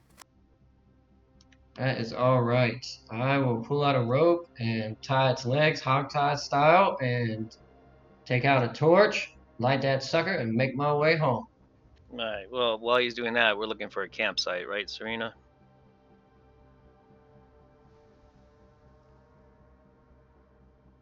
Come on, Serena. Let's find a place where we could rest. That's correct.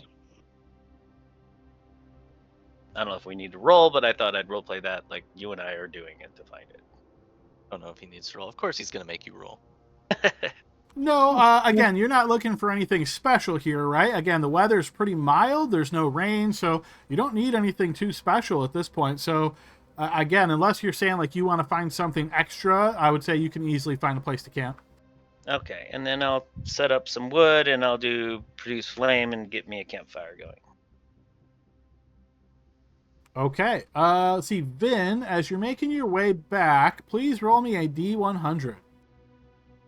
Ooh. The king is lost. He's lost. Out for 8 hours and he gets lost. All right. It's a very Vin thing to do, though, to get lost. I don't know if he is lost, but it would be appropriate. All right, as you're making your way back and you're trying to figure out exactly which way you came from, it is dark, you're holding onto a torch. So again, you're trying to do the best you can, making your way back. You're probably 25 minutes or so away from your group, though, at this point. As you're approaching, you start to hear the sound of singing coming from a distance away. It sounds like multiple voices, and as you kind of pause for a moment and listen, it sounds as though a couple of people, or at least a couple, maybe more, are singing some kind of a bawdy party song. What's that? Is it? Do I know what a body what? So think about like a song about all the women will have really large breasts and our beer mugs will never be Okay. empty, and Oh, a heavenly song. Okay. Vin like hears it and he like smiles to himself, and then he goes to turn towards the sound, and then he remembers now that he's like responsible for a lot of things. So he turns back around and keeps heading back towards where he knows the camp is, and he will be sure to let his campmates know that nearby are some people.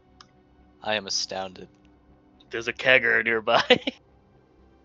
All right, and then just a survival check here, Vin. Just a blind check, but it's fairly low DC to make your way back.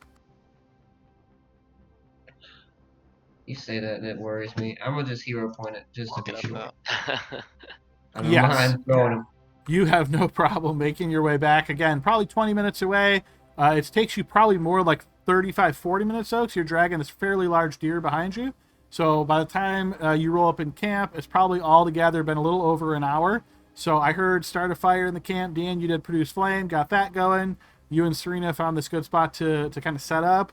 Blixel, Tavern, Saline, anything specific you guys want to do during this time? No, just play some music for everybody on the drum. All right. I'm watching the bard play some music on the drum. Okay. All right, so I will assume everything else is just kind of doing last minute preps, that kind of thing. So yeah, Vin, you eventually, obviously you guys can hear him coming because he's dragging a deer. It's kind of hard to be super quiet. So sure enough, you guys notice him with a rope and he's pulling this deer and kind of dragging blood behind it the whole way, little smatterings here and there. And then I imagine like once he finally gets to the edge of the camp, lets go of the rope and does the, I told you I'd find one. I could have used one of your help, though. Goodness. Ah, nice catch. Oh, you can handle a little old deer. I handled it. Oh, and on my way back, I was not imagining things. I have not had anything to drink today, mind you. But there was some kind of singing from a group of people around the way there. I don't know, maybe like 5 or 6 of them. I felt best to leave it alone while you guys were so far away, but it's like maybe a 20-minute walk or so over that way.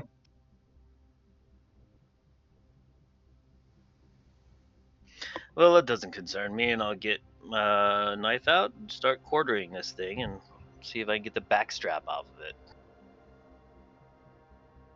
and I'm going to assume, again, unless you're trying to do anything special here, yes, with time and patience, you guys are able to process this deer in the manner that you would like.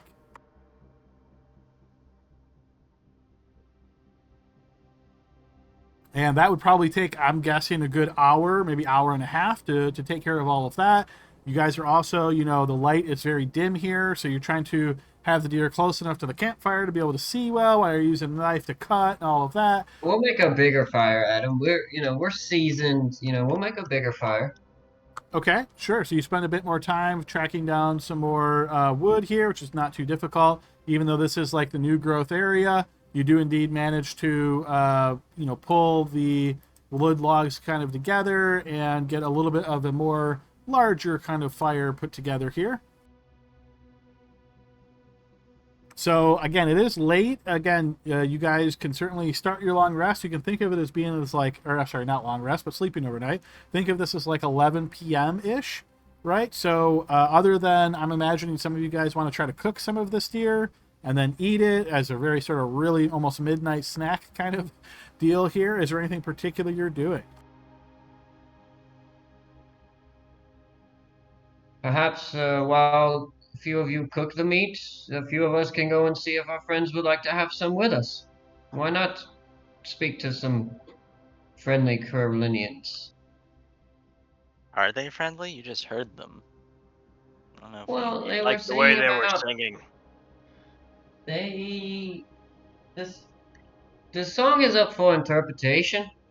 My interpretation of it was nice looking women. that was an interesting song. It's my dogs.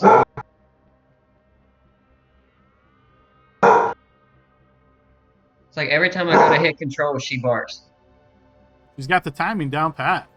She does. Yeah, I don't mean, think the song was I that know, bad. I know that song. It's a pretty good one. Oh yeah, it's not bad. Unreleased was better.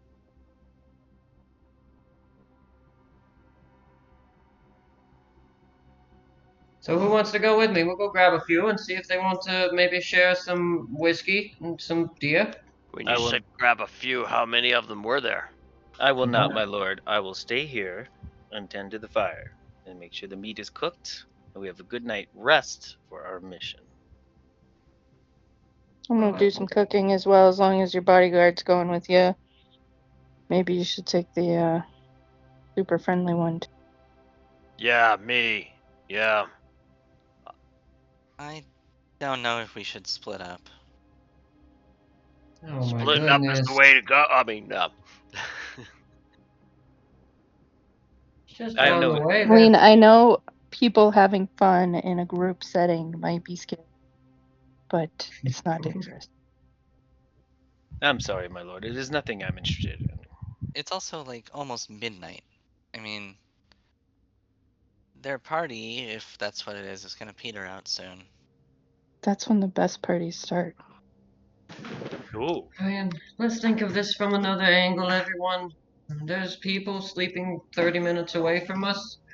We're just assuming that there are other campers, but we're out in the middle of nowhere. What if these are the people who shot those loggers up to death? Right, it's just best that we know who's sleeping close to us, that's all. I'm not leaving this camp, my lord. Unless you command me to. I'll go with you. That sounds weird.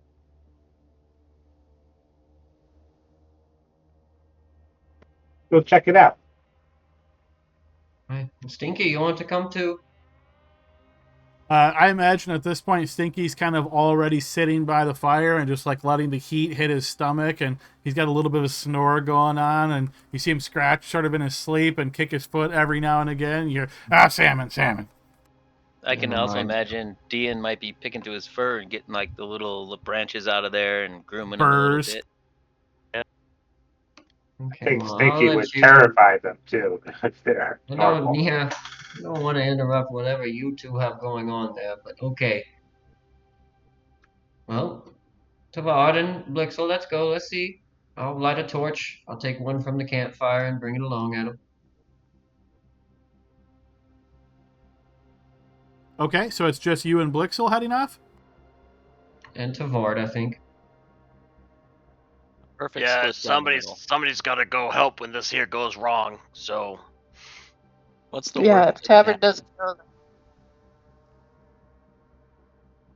Okay, so the three of you guys set off from the camp, making your way over, trying to track down where this was. Vin, go ahead and throw me another blind check to see how well you can triangulate and get yourself back to where you heard those sounds.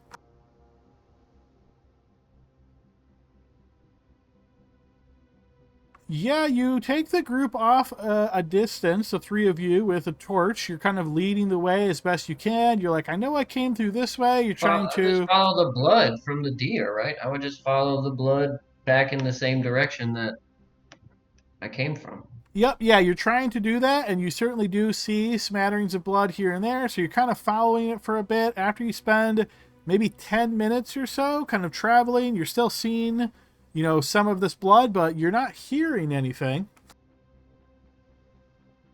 Not seeing any campfires or anything. No.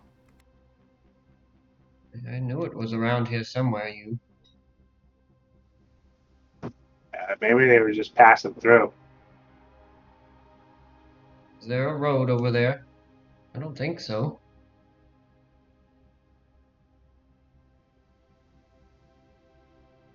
Well, if they're not here, no need tracking through the dark. Maybe we just make our way back to camp, enjoy our dinner, see if we can see it better in the morning. All right, sounds good. We do end up having to talk to them. The code word for running away will be rumpus. I assume you'll work that into conversation somehow. Oh yeah. yeah, how about just run?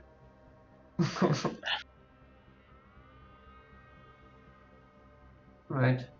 Well, let's go back. No need to get lost in the woods.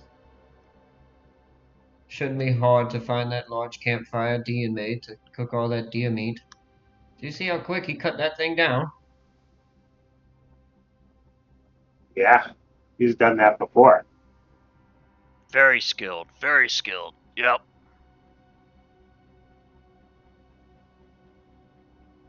Can Blixel listen to see if he possibly hears anybody, or is that just because Vin already made that check? You give me a blind check, Blixel. You listen carefully, see if you can hear anything. That'll be that time for that nat 20. And it is definitely not that. No, Blixel, you don't hear anything. I still have the cotton in my ears from the Banshee fight. So I've been sleeping in it. You can take Finally that out takes it now. out. Yeah, he finally does it. All right. Let's Tavard, go how are back. you feeling? As we're walking back, Vin's gonna look at Tavard and say, "How are you feeling after all your priest healing and everything?" I don't know what you mean, priest healing or anything. I'm doing just fine. I don't know what you're talking about. When you got back, you Got went to back that from where? church. I never told you where I went. What do you mean, back from where? We sent you on like a mission. Remember? Jason was there, you all went with Serpent Twin. You came back and instead of coming right back, you went to the church for a couple of days. All I'm asking is, are you okay? I don't remember if I told you guys where I was going, but because I don't think I told you guys that I had an issue. You You said said- you were off to find religion. Yeah. Yeah. That's what I'm talking about. Yeah, I found Well, that was religion a just church. fine. Yeah, you gotta expect. Excuse me, you have to look around and see, get a feel for things. I'm a worldly man, I see. I'm glad you're feeling better from whatever. Feeling more religious, I suppose. Yeah, I decided I didn't want to join the clergy. Yeah, that's it.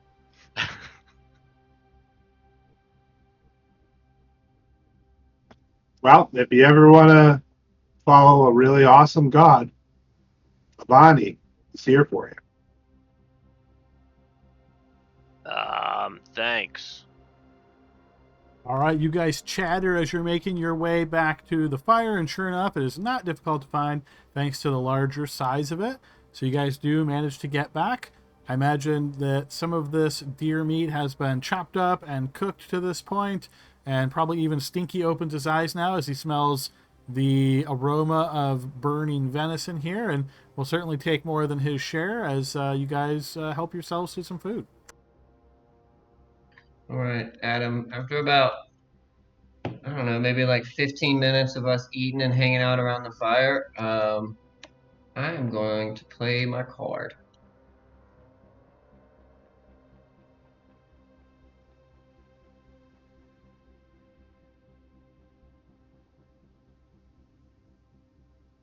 Okay, this has been somewhat of a surprisingly popular card in our deck. Shadow World Opening. All right, is there a particular place you're trying to put this within 30 feet of you? Underneath one of us. Yeah.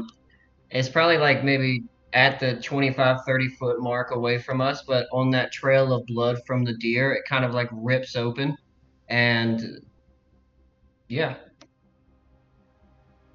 Okay, so as this occurs, yeah, you can see almost a strange effect as the blood on the ground here kind of looks like it's floating into the air, little driplets, little droplets at a time, almost like they're being pulled upwards. And you can see them getting seeped in this otherwise hazy kind of area.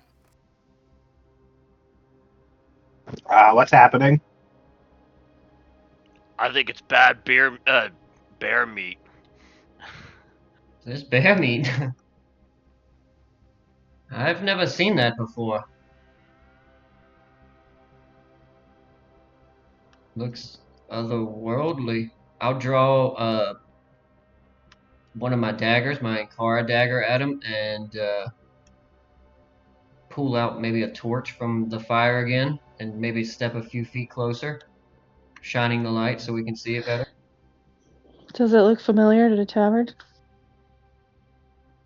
Not just from the hazy spot, no.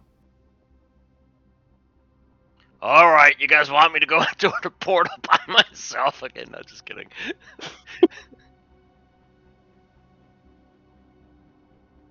I'm going to go investigate. I go with. Careful, don't get too close to that spot. Remember, there's a witch or something out here. All right. Well, I guess if you're gonna go do stupid things, I'll go with you. How am I supposed to know this is stupid? I've never seen something like this Cause you before. pulled Have the green you? card out, even though. Do we recognize it as being similar to the ones we saw in the ruins? Or does it look different? So the one that you saw near the overshadow, I would say yes, this looks somewhat similar to that. And we knew what it was at the time, or no? I don't remember that part. I don't know if you guys did. I would say you notice a strange effect. You notice almost like a bleeding of the environment, right? Whereas there's tear in the reality. I don't know that I would say you know exactly what it is. Well, we're 30 feet away, right? So let me just do a blind arcana check or whatever to see if Saline knows. Sure, yeah, you could do that. Blind check. Yes. So I would say looking at this, you get this sort of strange chill that runs down the back of your neck, Saline, that you're quite confident that this is sort of the shadow world pushing closer to the prime world. So when this happens, strange events can occur. It's easier to pass from this world to the shadow world at one of these locations. If you do, you're usually, not always, in a shadow world equivalent of where you would be in Cerilia. So right now you guys are in the middle of this old growth forest. You could pass through and find yourself in an ancient forest. You could pass through. It could look very similar to this, but you know that in the shadow world, there's not a whole lot of living beings. It's generally all undead creatures and other strange apparitions and those types of things. How easy do I think it is for them to pass through to our side? Very easy at one of these shadow world rifts. Vin, get away from that. That is a tear to the shadow world. You heard her. Get back. It's not a good idea. Shadow World again. And Yeah, it's crazy. as Saline says this, Vin, you hear a voice coming from that direction. You crane your head for just a moment, and it's very quiet. You can't really make it out from here. Oh man, they're doing Shadow World shit too. Do y'all hear that? Is it your girlfriend, Tavern? Nah, she came from the other place. I think I've chased her away. Something. I don't know. Guys, we should probably find a new place to camp. This seems like a bad place to be. I don't know why this keeps happening to us. It's very strange. Hang on. We have a duty here to protect our lands. There's a Shadow World rift out here in the middle of nowhere. Who's to say some other little band of loggers aren't going to be victim from whatever's inside of it? Yeah, maybe this is what happened to the loggers. We're just going to go and find some new place to go to sleep. And what about those people I heard? The ones we couldn't find anymore. Has being council members made you all soft? Do I know if there's any No, way I to think close it the Shadow has. Rift? Not to your knowledge. I mean, there might be, but nothing that you think you or your team would possess. We can just put a police tape around it. No one will bother it. Caution tape. Rope it off 30 feet on every side. Look, Vin, I don't know how to close that thing. It's probably going to spit out all manner of things that we don't want to be around. It's The very voice continues speaking as Saline is warning you, Vin, but it sounds almost familiar. Like you think if you got a little bit closer, you can make out the words. Not doing that. However, I Has being a will. regent made you soft? I'll turn and look at Celine. I didn't say that. That's Really? She didn't say that. I'm saying that. They probably just want Tavern, so send them over there. If we leave here and leave this thing open, something will get out of it.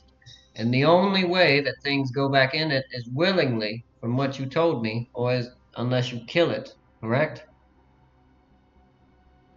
I don't know if I said that.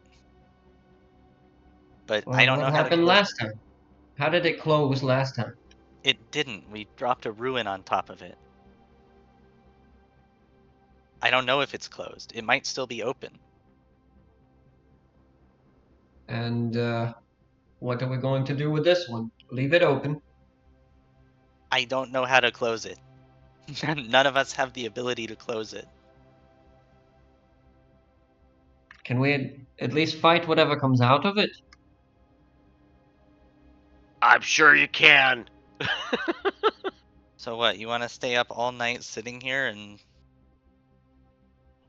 We And can take not shifts. not just all night, all week, all month, all year. however long these things last? You say that, but it could be it spits out 2 or 3, you know, and then it closes. Here. Either way, there's something talking to us through it right now. And if you don't want me to approach it, I elect one of you to just sneak a little bit closer and hear what it's No, trying to say.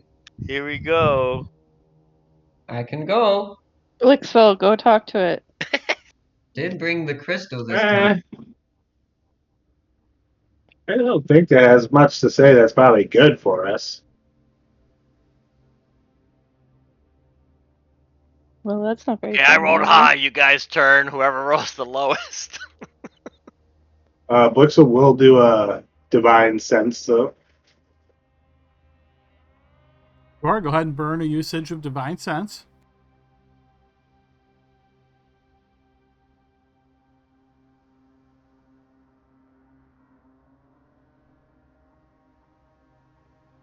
So I will say that you certainly detect what you would assume to be a desecrated presence at the rift. You don't detect specific undead creatures that are not behind total cover. Okay. Oh yeah, this is a bad one. This is a bad rift, guys. Mm-hmm. That's it. We're leaving. We're moving camp. We're I supposed to sort of just leave this agree. here. Why don't we watch it for like an hour? Let's give It's it a hard. midnight right now. Yeah, that's when the creepy crawlies like to come out. I kind of like that idea too. Just rather than leaving it here for some poor schmuck to wander into. Yeah, Dan, you said this is where you're from, right? You have Mm, you have peoples here. You want not some weird shadow creature to come out? my people are safe in Cariele. I do understand what you're talking about, but we don't have a solution for this other than to stand until it closes. There's I only think one. it's beyond us. The solution is not to close it. You guys are You know, thinking of how to solve you that. didn't hear what I said, my lord. You're proposing we defend this world from this rift in the shadow world until it closes, of which we have no control over, no nor do we know when it will close. Or if. Or if, thank you, Sally. Okay. We're moving So camp. My plan is for an hour. Fine. As you're debating this, but keeping your eyes towards this very strange rift in the air, you notice a humanoid face suddenly emerges from this area. It is sort of floating, a disembodied head, you could say. You almost get the impression of like someone has poked their head through it from the other side. You see the head turns and looks, sees your group. You notice that looks to be like a young woman's head. She's got longish dark hair, darker eyes. Her lips look like they are somewhat red, but not maybe as red from like a lipstick, but almost just maybe a natural sort of red.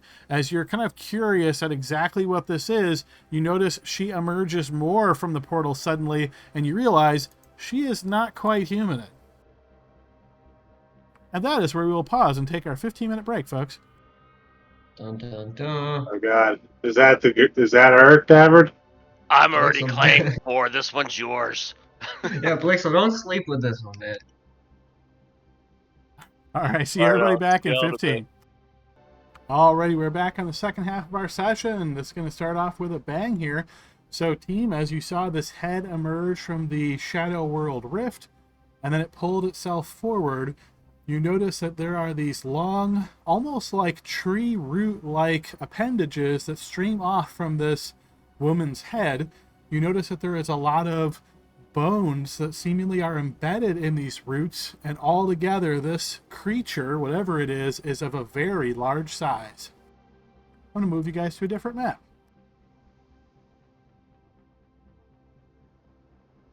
We know what Adam was doing during the break. No, not at all. Creating a very large map. All right, Okay, we she is.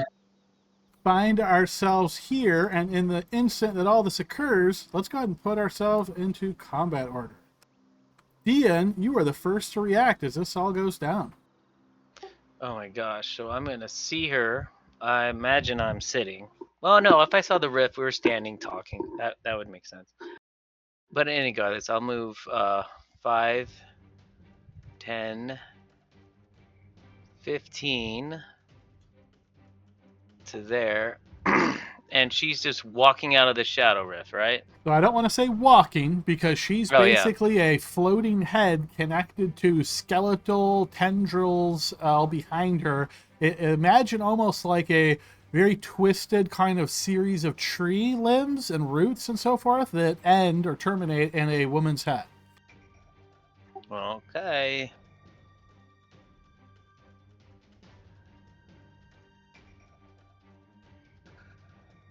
Okay, I'm glad you cleared that up in my mind.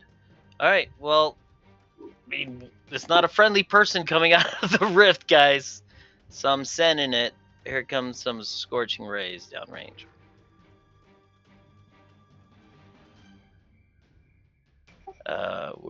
Is it on my thing? Yes, it is. No diplomacy?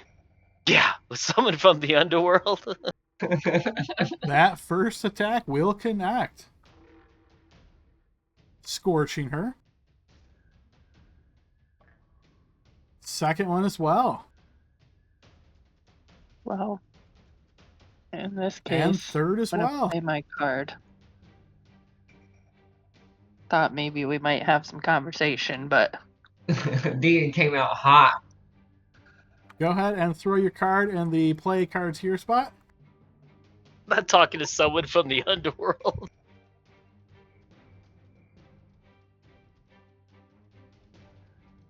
Yeah, well, half the kingdom doesn't seem to like me because of where I'm from, so I understand your hatred. This is more self-preservation, my friend.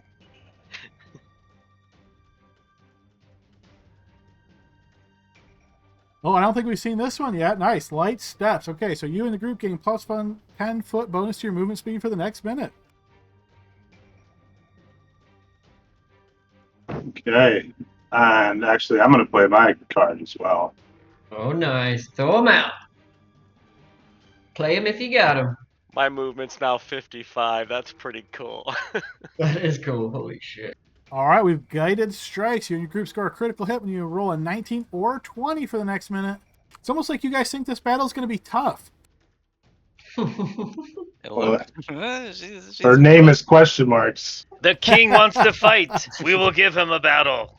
After Dian's turn, but before Blixel's turn, as a legendary action, she opens her mouth, firing a bolt of lightning straight at all of you.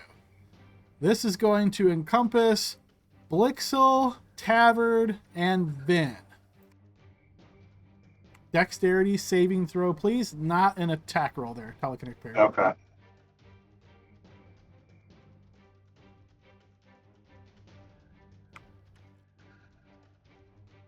I'll use my inspiration from deck save, Adam. Okay. Okay, you will still fail. Can I Tavern, hero that is a point fail. with a? Can I You- hero point with a reaction? You can if you wish, yep. Adam, I'm going to Come on. inspiration that, and I did put it onto. I'm going to go ahead and inspiration, but I did put it to public now. So. Okay, appreciate that. So now so you re-rolled, Vin, and then you add 8 to your re-roll, which is 14 plus 6, so 20. Okay, so you've passed. Taver, you used your inspiration to re-roll what you had there, so I'm adding the... Okay, so you pass as well, and Blixel, you pass. Okay, so you'll all take half the damage, so we'll start with Blixel. So Blixel, you will take 16 lightning damage. And then next will be Taver. You will take 23 points of lightning damage. And then you will take 20 points of lightning damage. All right, and then it is Blixel's turn. Okay. Well, Blixel sees that she has a mouth. So,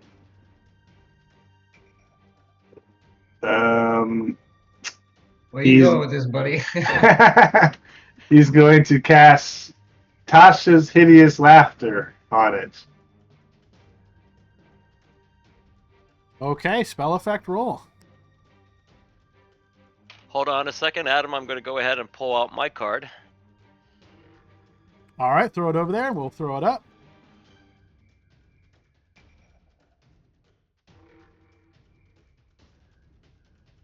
Okay, penetrating magic. You and your group gain +1 bonus on spell effect rolls for the next minute. Okay. Yeah, it goes great with my monkism, but you know what? The other ones, I'm going to move my 55. So that is a 14 spell effect roll. Can I use a hero point on that? Yes, you can.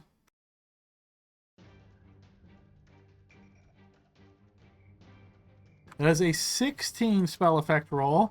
She is not affected. Or I should say she succeeds on her save. So Tasha's... Yeah, that one doesn't have a half effect. So yeah, she's just not affected. Okay.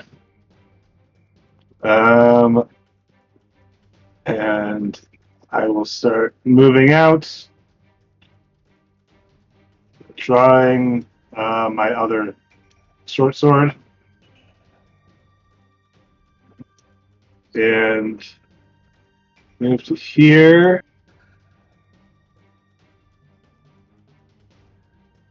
Don't really have a bonus action right now, so that's it. End my turn.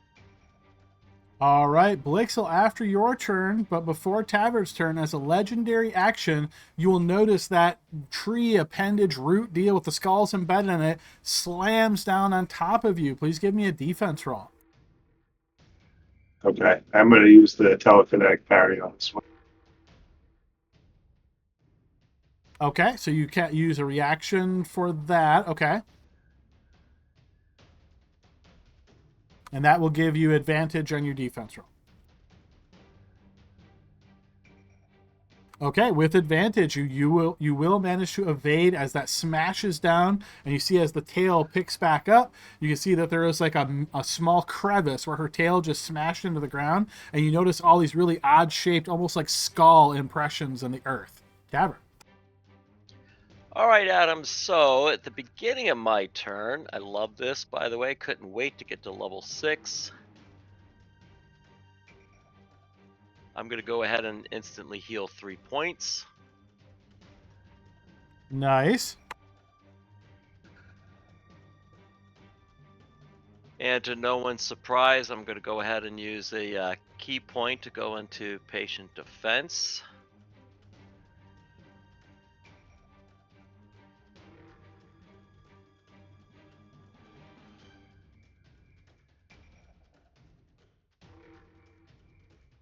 And then I'm going to go ahead and use my 250 movement speed that I have now. Okay, it's only 55, but still, right?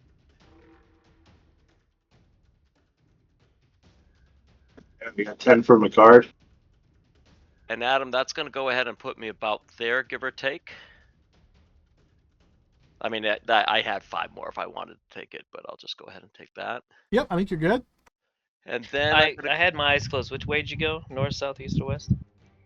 I'm behind her now. He moves so Okay. fast at 250 speed. He was a blur like a lightning bolt. You're not even sure. Dude, us dwarves, man, we can hoof it. I'm just Okay, saying. cool. No, he ran to the north side of her. Okay. Yeah, and then I'm going to go ahead and strike out, hoping I get a 19 or a 20. Okay, let's see it. That will hit. And that will hit as well. And these count as magical now, as well.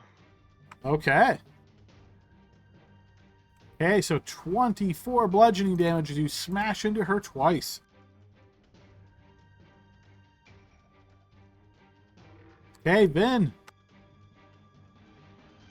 All right. Been a while since I played Finn.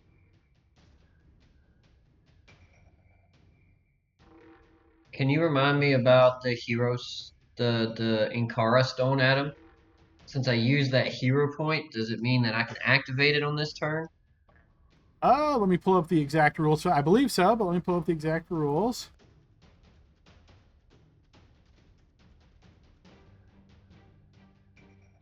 Yeah, so you've used a hero point, which means now for the next minute, this is active, which means you have a special reaction that you can use as part of hitting an enemy to deal that extra damage.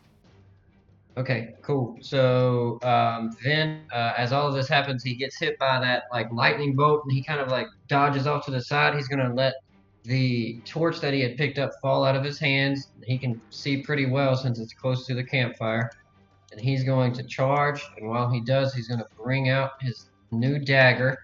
He's gonna kind of spin it in his hand, kind of like how Reddick did, and catch it in the back end, and kind of try to bring it down in between like where one of those tendrils connect to her main body.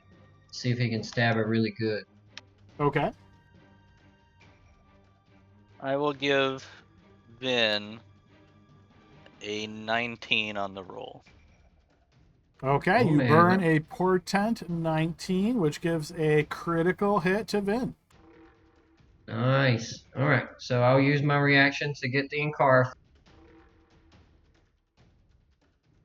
Okay. and I'll also do favorite foe. Did you put that in as a usage? No, so I'm just going to mark it down myself. So sneak attack, favorite foe, and Inkar flame. And I guess I'll just throw the dagger and we'll do.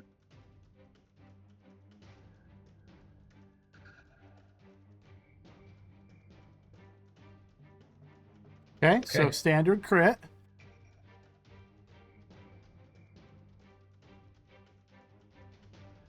Okay, so throw me 2d6, 1d4, and 2. So 2d6 and 2d4 more.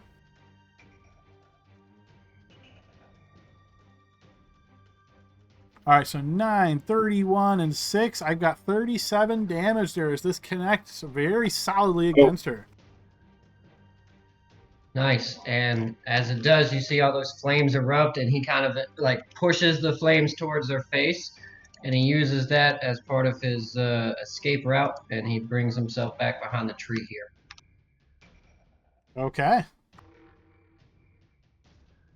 Stinky's turn. Shoot, I forgot. I get an extra attack with Dagger Master, but he remembers that as he's running away. He's like, "Crap! I forgot. I can stab twice." Too many council meetings.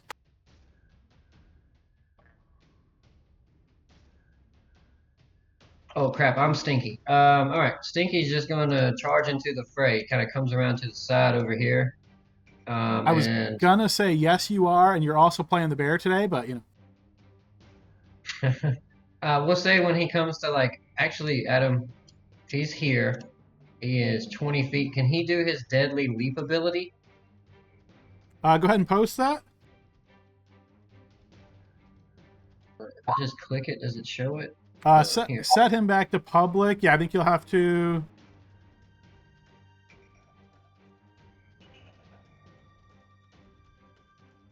So if he's jumping, so he'd probably have to move 10 feet to be able to do the jump.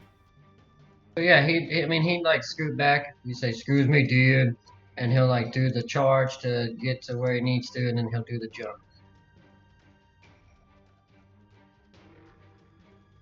Because he's got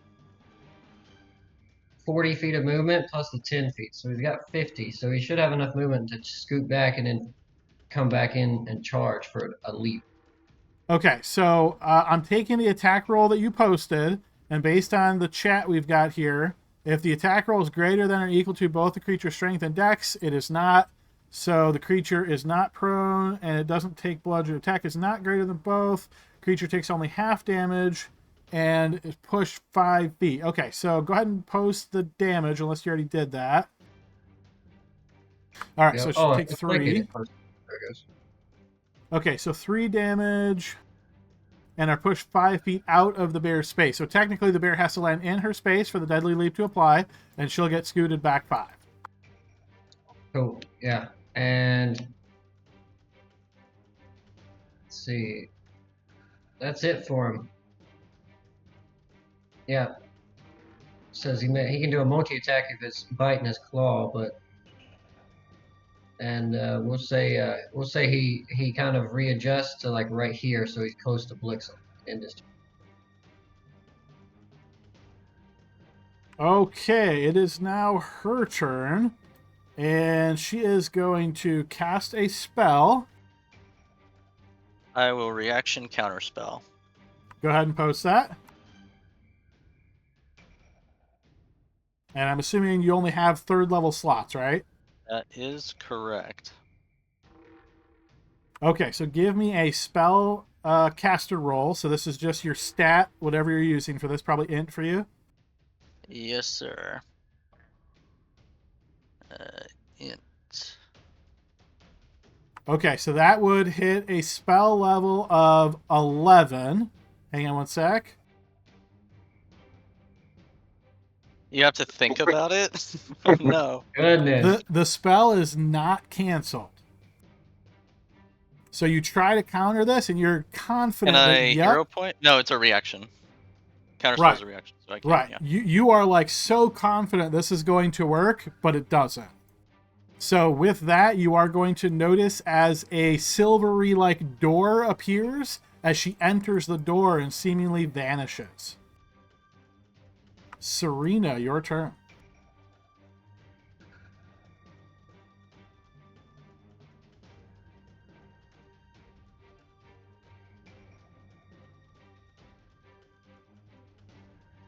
Can you hear me now? Yes. Yeah. Yeah.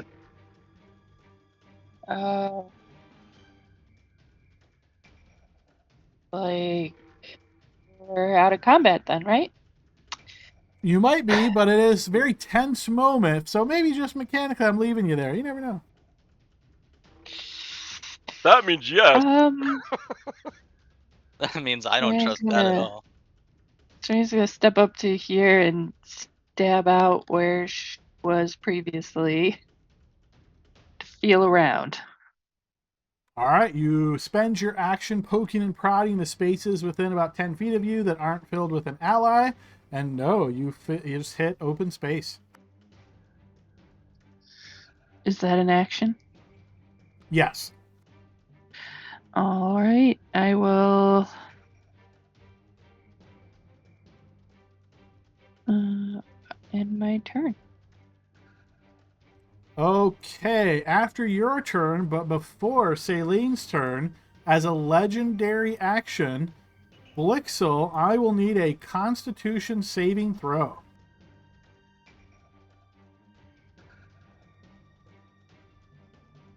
I use an inspiration.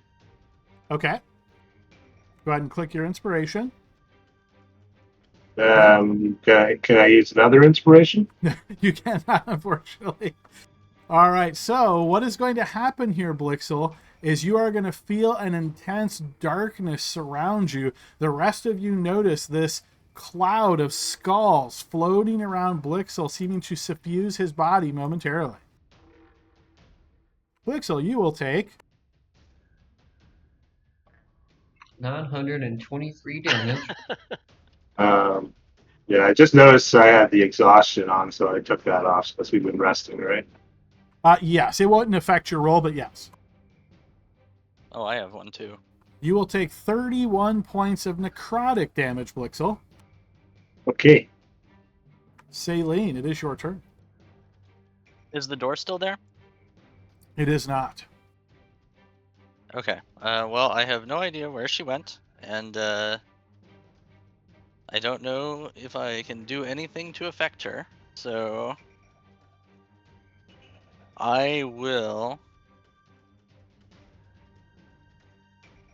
as a bonus action, cast my new spell without a spell slot on Blixel to try to keep him up. So I will click on that. Oh, I'm nice. gonna The give ancient him scroll. the protective ward from the scroll, Okay, nice. which I am realizing is not on my character sheet. You can just But roll the dice if you like. yeah, I will roll the dice. So it is what, 3d4 plus the mod? Yeah, if you're using the once use per day of this ability, yep. Yeah. So nice. Oh, look at that. So 7. And then I will Now use my 7 temporary HP, right? correct. Okay, so Blixel, you gain Okay. 7 temporary HP.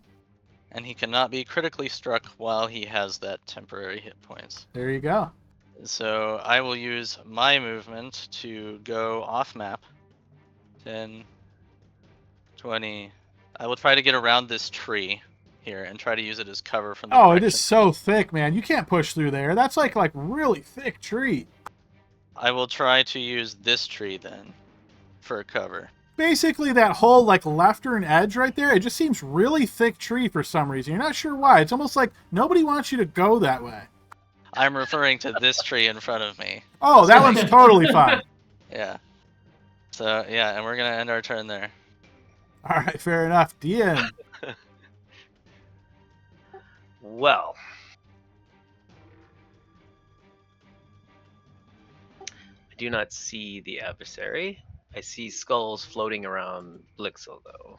Momentarily, there, it doesn't look like it's an ongoing effect. It looked like it messed him up very badly, but he is surprisingly still on his feet.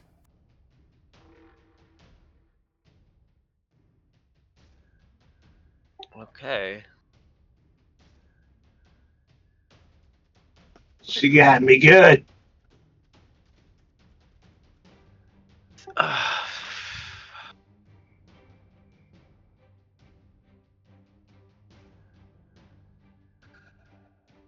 I move 10 to there. I'm going to use my action to prepare Scorching Ray if I see our adversary. Okay, now remember, that means you pre-cast it, and if you don't see her, you do lose the spell. 100%. All right, we are good. Thanks for Hey. the reminder. Absolutely, yeah. Blixel. Okay.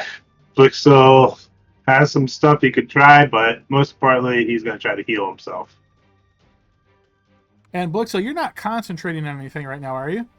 It was the Tasha's laughter. Okay, I'm just going to remove that stopwatch from you. Feel free to continue with your turn. Okay. So yeah, he's going to cast Cure Wounds at 2nd level on himself.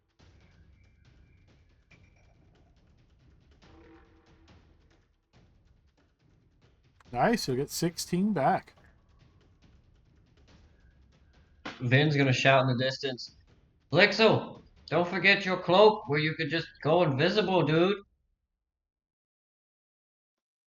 Yeah, that'll help against something that can cast 12th level spells. Shush!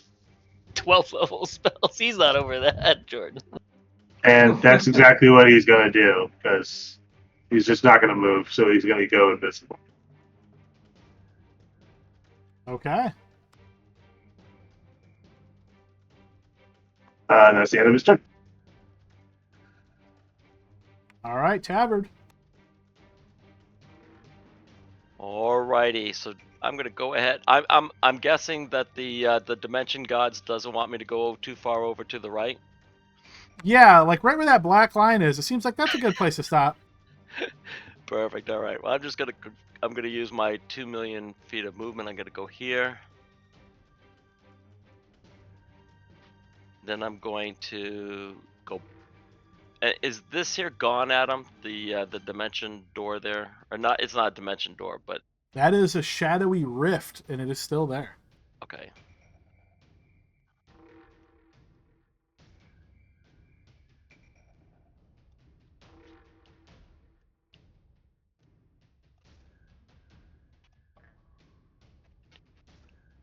All right, that's all my movement, and I'm going to take the dodge action. Standard. I'm not going to use patient defense. All right, I'm just going to slide you back into a full square, and you are dodging. Okay, Vin. All right, Vin is just going to sheath his Inkara dagger for now. I'm going to yell to the party. She's down there. He's going to point south.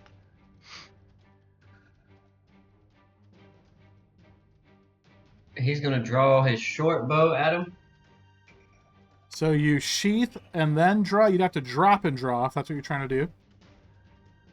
No, I'm okay with using an action to do it. Can I Oh, do okay. that? Yeah, absolutely. Yeah, sheath the dagger, draw the short sword or short bow as an action, and here in Tavard's words, this rock right here, he'll use his bonus action to hide and wait. I don't know if you need me to. Nope. No, so you're just hiding, and I got it. Okay, no worries. Yeah, if I need to roll a check at any point, just let me know. Oh, I will sorry. let you know. You are hit. Stinky.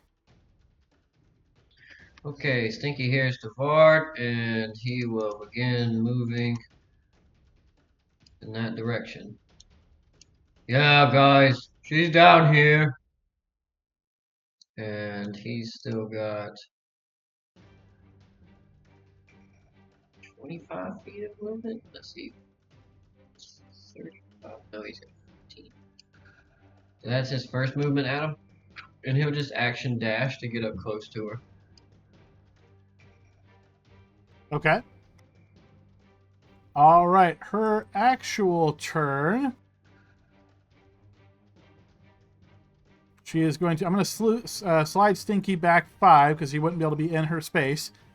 She's going to be here, and she is going to launch off another bolt of lightning, which is going to go on an arc this way, and it is going to be able to hit on a diagonal Blixel, Tavern, and Stinky.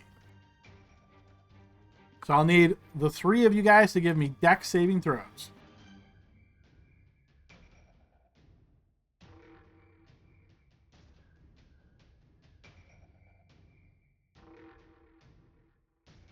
Whoops, that's not the one I was going to. I was going to do this one. What is that? Oh, that's if I fail a saving throw. So never mind. Let me go ahead and do it and see if I need it at all. All right, so Stinky fails. Okay, Tavern, you succeed. Something's happening. I can't roll it for some reason. Uh-oh, do you want to try to refresh? So here, I'll start posting the damage if you want to just try to refresh, Blixo. So here comes the damage for Stinky. Damage for Tavern, which will be halved. So 22 points of lightning damage. And then we wait to see Blixel's roll. Does he still benefit from his resistance, damage resistance as well? Who are you referring to? Tavern, he used the thing that gives him. He didn't use patient defense last turn. Oh, he got his turn again. Okay. No, well, I didn't use patient defense because it doesn't affect this, but also I can instead choose to succeed on the save. So in other words, I didn't need it because I succeeded on it. I thought it was doing something else, so I rolled first before I used it, and I didn't need to. Right, so he was talking about your unbreakable body feature. So if you had used patient defense, you get resistance to all damage, but you didn't use patient defense. Yeah, I didn't use it. That's right. I forgot his turn came. Yeah. It's still doing the thing where it's like I changed the name of the character. Like it's still doing that sort of thing, or. All right, let me see if I can throw it real quick for you.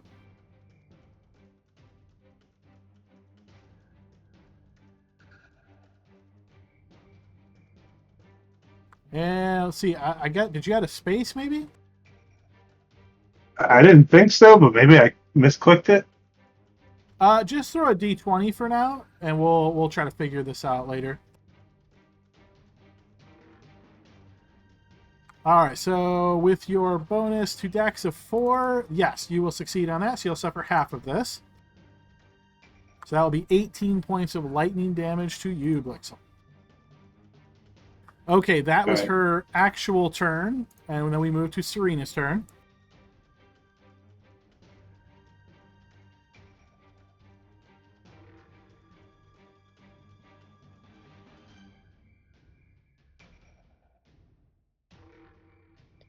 Can you guys hear me okay? I'm having internet issues.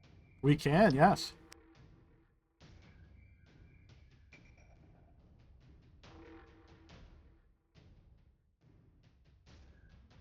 Are you able to hear us? You're coming in like every other syllable. Uh-oh, that's not good. No. Okay, Serena's going to try to get better visibility.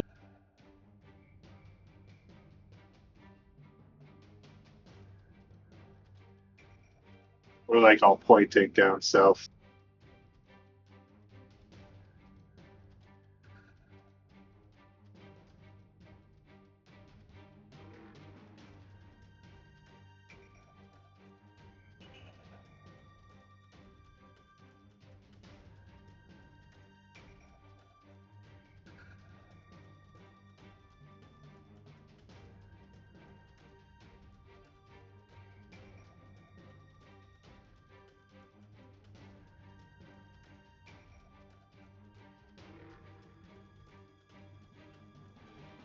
Uh-oh, did we lose you, Libby? Serena's gonna I'm back. Serena's gonna try out her new little thing she learned. And oh yeah, so I'm gonna touch Flixel and give him the ability to roll a d3 when making attack rolls or ability checks. Okay, use bolstering magic on Blixel.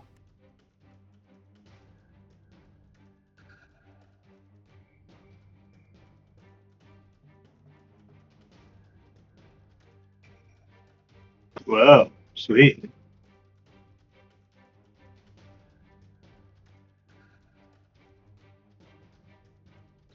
And then she's gonna say to Taver, did she disappear again? Because She's down by the bear. this visibility, I can't even see the bear. You might need to zoom I guess I'll out, use my Serena. It's pretty far south of you.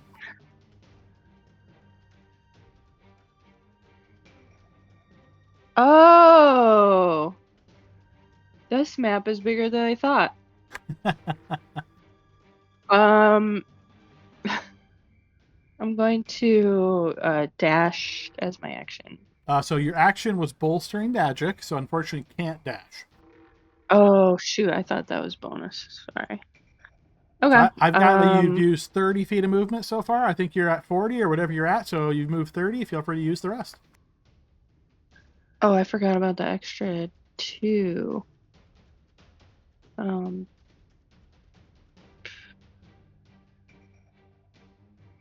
Because of my card, right? Yes, 10 feet extra movement. Yep. So if that's 40, this would be 50. That looks good to me. And I'm gonna yell, pick on somebody your own size.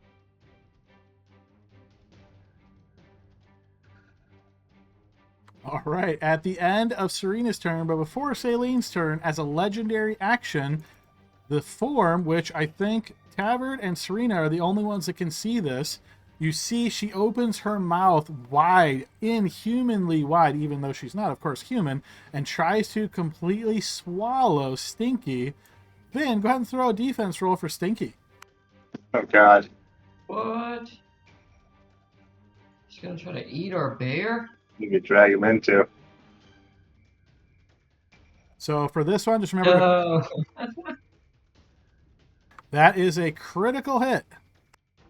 So, let's see. Throw me a Critical mouth Can I attack. give Stinky my inspiration since he didn't get a chance to earn it? yeah, I'm okay if you want to burn one for Stinky, and you have to click it though, and then we take whatever you roll.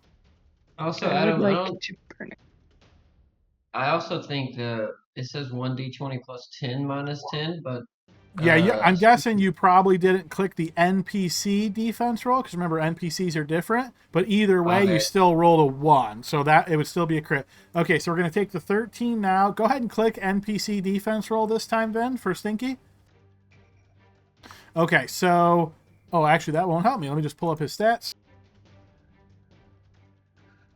Okay, so he has a base 4, 17. Okay, so unfortunately he is still hit. It is not a critical, but he is hit.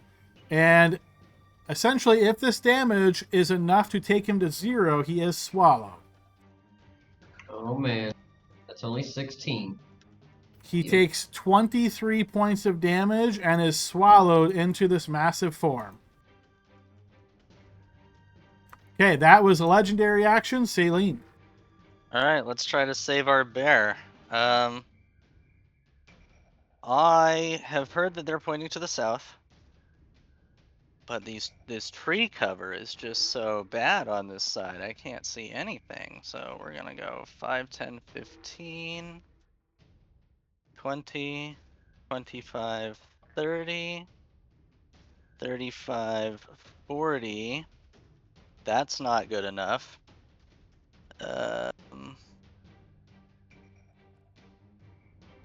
That's a problem.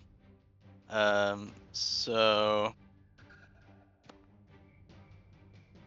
I can't YOLO it because I can't see anything. How big is she? Is she like bigger than the trees? Height-wise, no. Okay. No chance I can like see her through the foliage or anything, or is it just so thick on this side that I can't? Not from where you're standing at the moment, no. Well, that's unfortunate. Then if I Misty Step, I can't cast another leveled spell.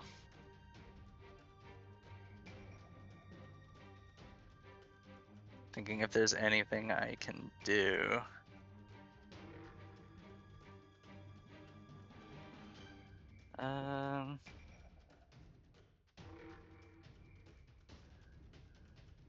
Listening to Vin. It is a range of touch, so that's not going to help us.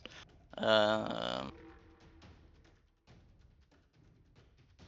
guess I just have to dash and touch a tree. Does that work? Or is a tree too big to light up? I don't know. What does the light spell say? The light spell says an object that is no larger than 10 feet in any dimension, so no, that does not work. Unless there's a real tiny tree. I would say the one 15 feet northwest of you is pretty tiny. That doesn't help me any.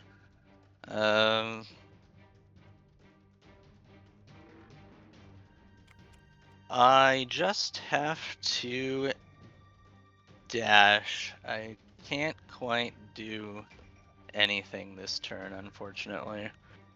So I'm gonna swing back around and try to take cover. So that was 15, 20, 25. And yeah, I can see Tavard. I know he's taken a few lightning bolts, so we will try to heal him up a little bit. I'll cast Healing Word at 2nd level on him.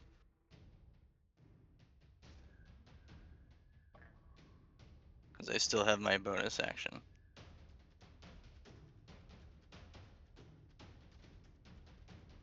Thank you. And that's -2 because every time I level up, it switches my Healing Word back to int for some reason. So I will fix that. So in 10 post. instead of 12. Yeah. That's the end of my turn. All right, at the end of your turn, but before Dean's turn, the creature is going to waddle, I want to say. Dean, your turn. Well, I saw her. Let me check where you would have seen her. Yes, that would miss. That one will hit. Scorching her. That one will also miss. 2 of your shots here. The first one goes way wide. The second one hits a tree. Okay.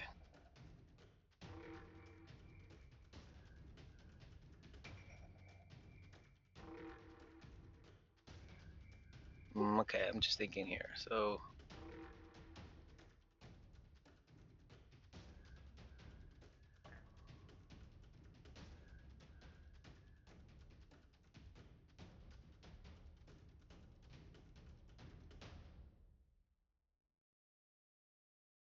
I'm gonna Aileen say it. whispers to Dean, "Don't clump up! Don't clump up!" I'm gonna say I can see her through the trees directly south of the fire pit. That's 15.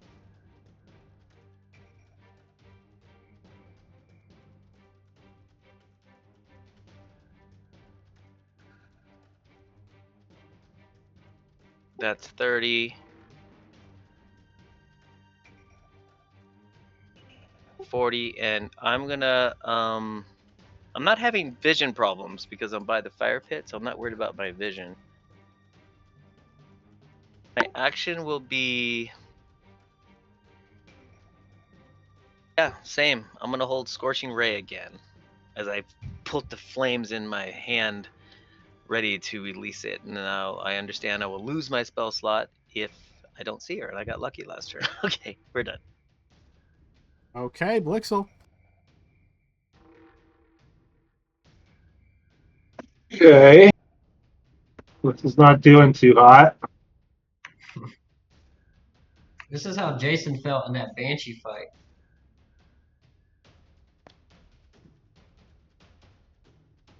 Okay. You can see her.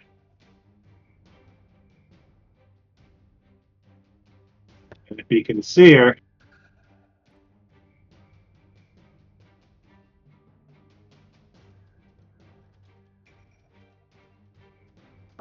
he's going to cast slow.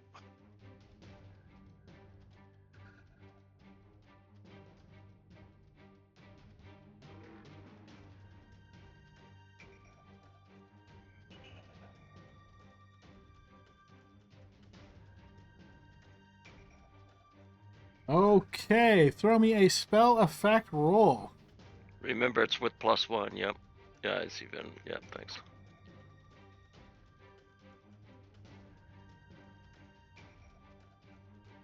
Yep.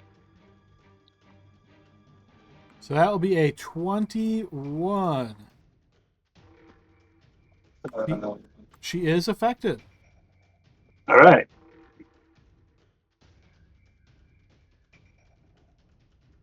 Excelente. And then he goes, she's down there. I made her a little bit slow.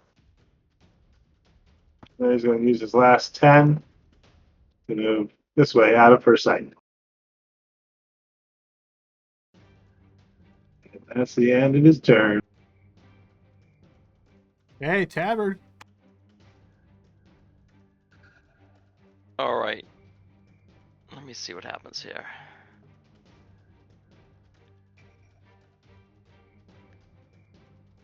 Can I go through the bushes there, Adam? Is it? If it lets you move, yes. If it does not, then no. If you want to push through, of course, you could treat a square as difficult terrain.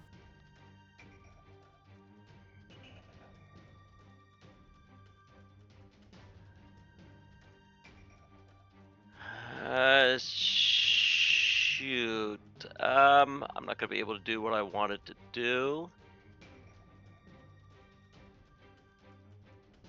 So I'm gonna go here. I'm gonna do something that I never thought would really be worth it too much.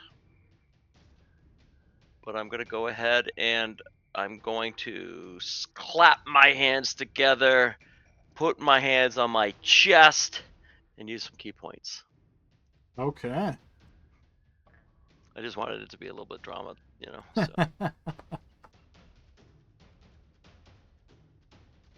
I'm assuming that's for quickened healing?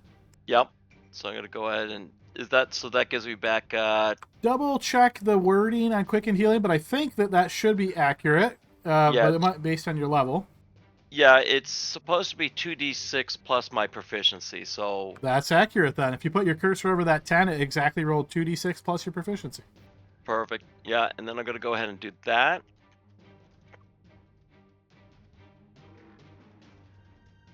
And as my bonus action, I'm going to go ahead and use key again. And I'm going to go ahead and do patient defense just because last time I didn't. Okay. And that'll end my turn.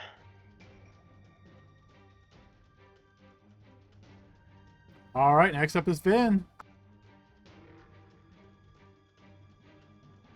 Okay, hearing his comrades give out directions, Ben is going to move around the rock.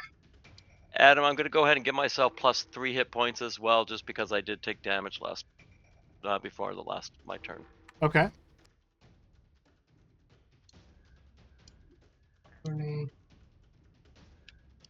Runs towards Tavard and he sees him and says, "Aye, where's she at? I don't see her." South. Always south. So I'll use my dash cunning action, I guess. See if I can make her out. Okay, I can see her there. So Vin will pull out his, well, he's already got his short bow, and so he'll run to here and he'll draw and take a shot. So, hang on one sec. How is it that you're seeing at the moment? You tell me, boss. Yeah, I know why. That's because I bet you dynamic lighting or global illumination is on. One moment. I will let you take that shot because you didn't realize, but after the shot, I am going to set it accurately. If you want to retcon in the beginning, then that's fine. I can go grab a torch and then run back down. But I know where she's at now, so that's kind of meta. I'll let you take the shot. We'll say like the moon shines on her just perfectly that you can somehow see her for a moment. Okay, I like that. She's got a beer belly. A bear belly might be a better word. Yep. Bear in her belly right now. LOL. All right, here we go. Short bow coming at her. That is going to miss, even with a -2 from slow. All right. So he does not want to be left out in the open, so he uses his remaining movement to get back there. All right, on the creature's turn, as an action, Tabard and Vin, you are going to hear the horrendous sounds of some kind of regurgitation. Oh no, she made a zombie stinky.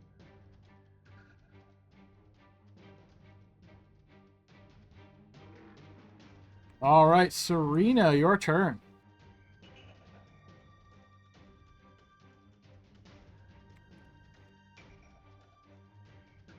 Serena is like, is this a fight or just hide and go seek?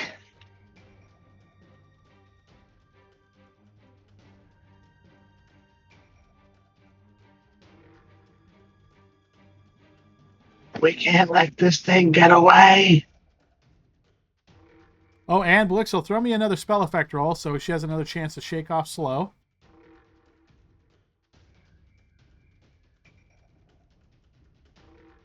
All right, she does not.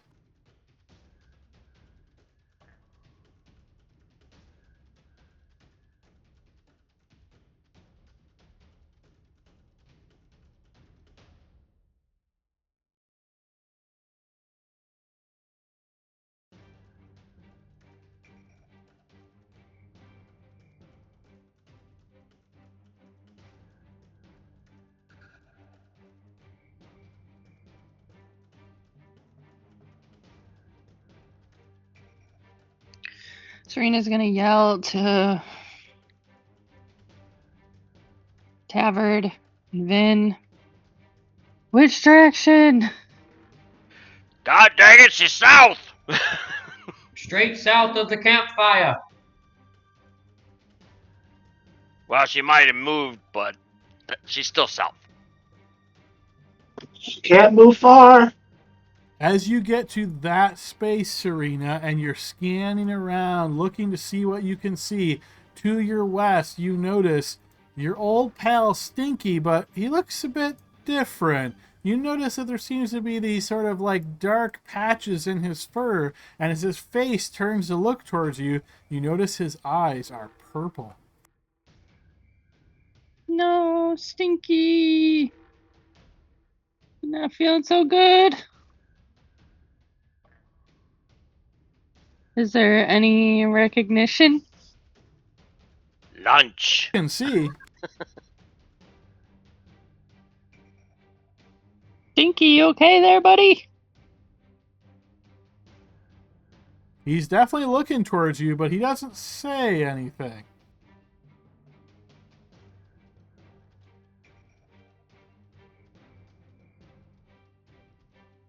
Why didn't we try talking to her?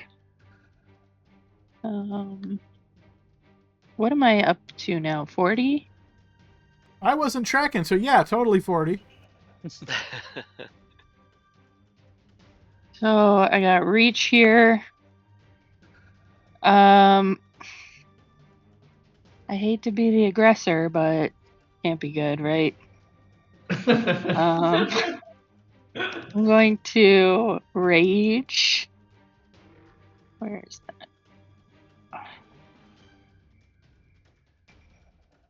All right, your weapon deals force damage now, and it gains light and thrown properties.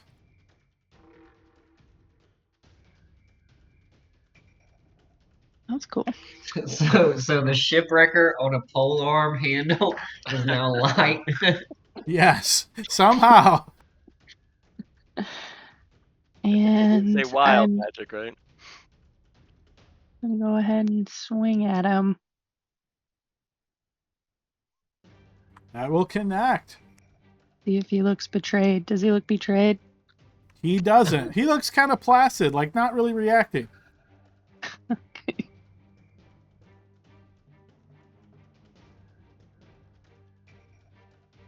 14 points of damage. As Shipwrecker pierces into him, wounding him. I'm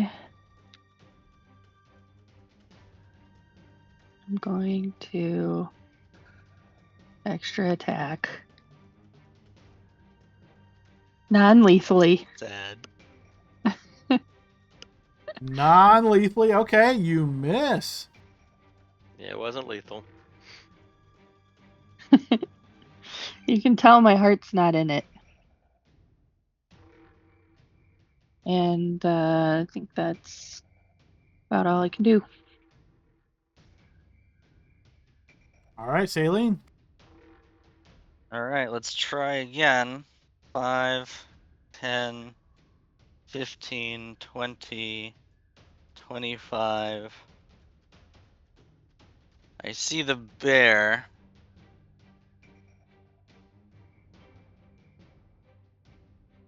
I do not see the creature.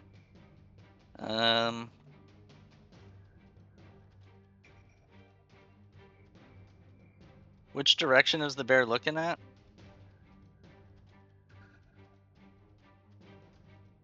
At the moment, I guess east. He doesn't want to draw its attention. So instead what she's going to do is she's going to back off her remaining 15 feet. So 2, 5, 10, 15. And then if she sees the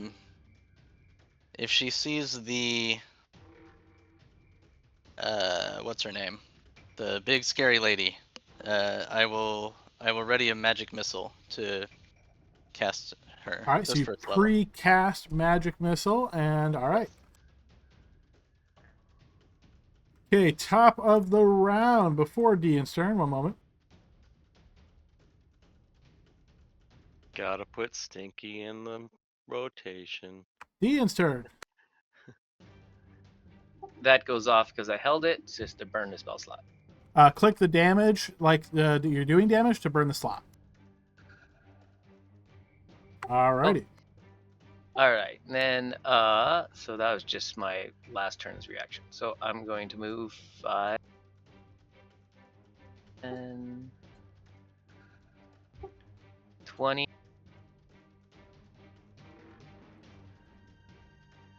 With my action, I'm going to cure wounds on Blixel. Hang in there, buddy. We gotta get him.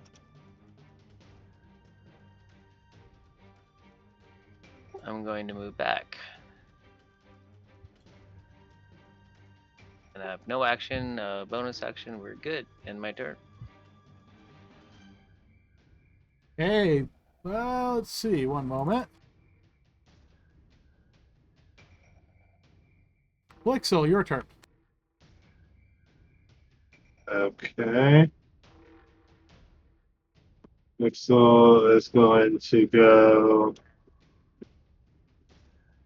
here. I can move through these trees. If you try to move through the trees and it lets you on the map, then yes. If it does not, then you can treat a square as difficult terrain to basically push through the brush and bram. Okay. Adam, can you clarify the boon that's on Blixel? It says for 10 minutes, the creature can roll a d3 whenever making an attack. So that roll or an ability check. So that's every time for 10 minutes, right? Yeah, it's like a mini bless in a sense. Okay, thanks. He'll get to here and not seeing any enemies still. He's just going to heal himself again.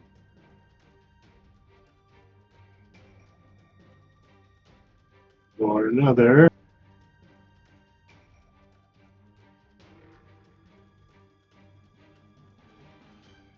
$11.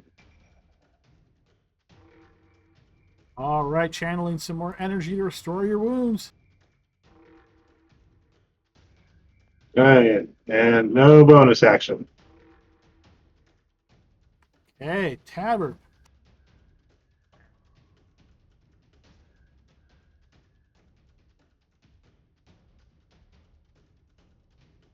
Do you see her?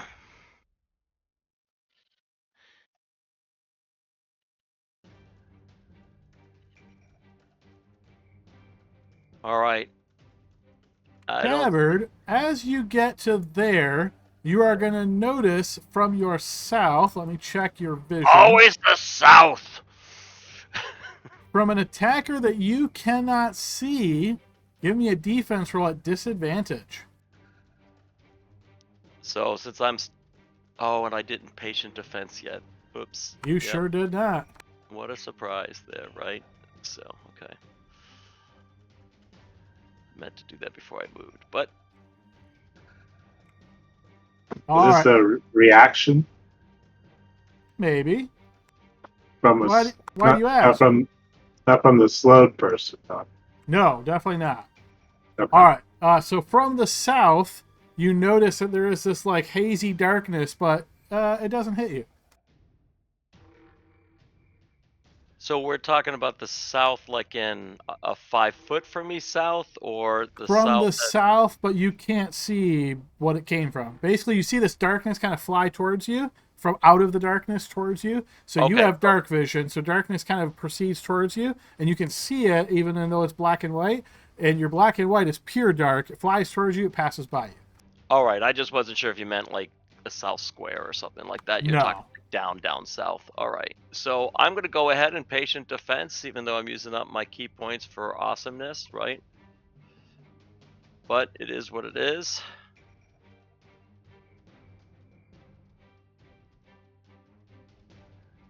All right, patient defense. Poor Stinky. That's advantage. Yeah, that'll hit as a crit. Nice.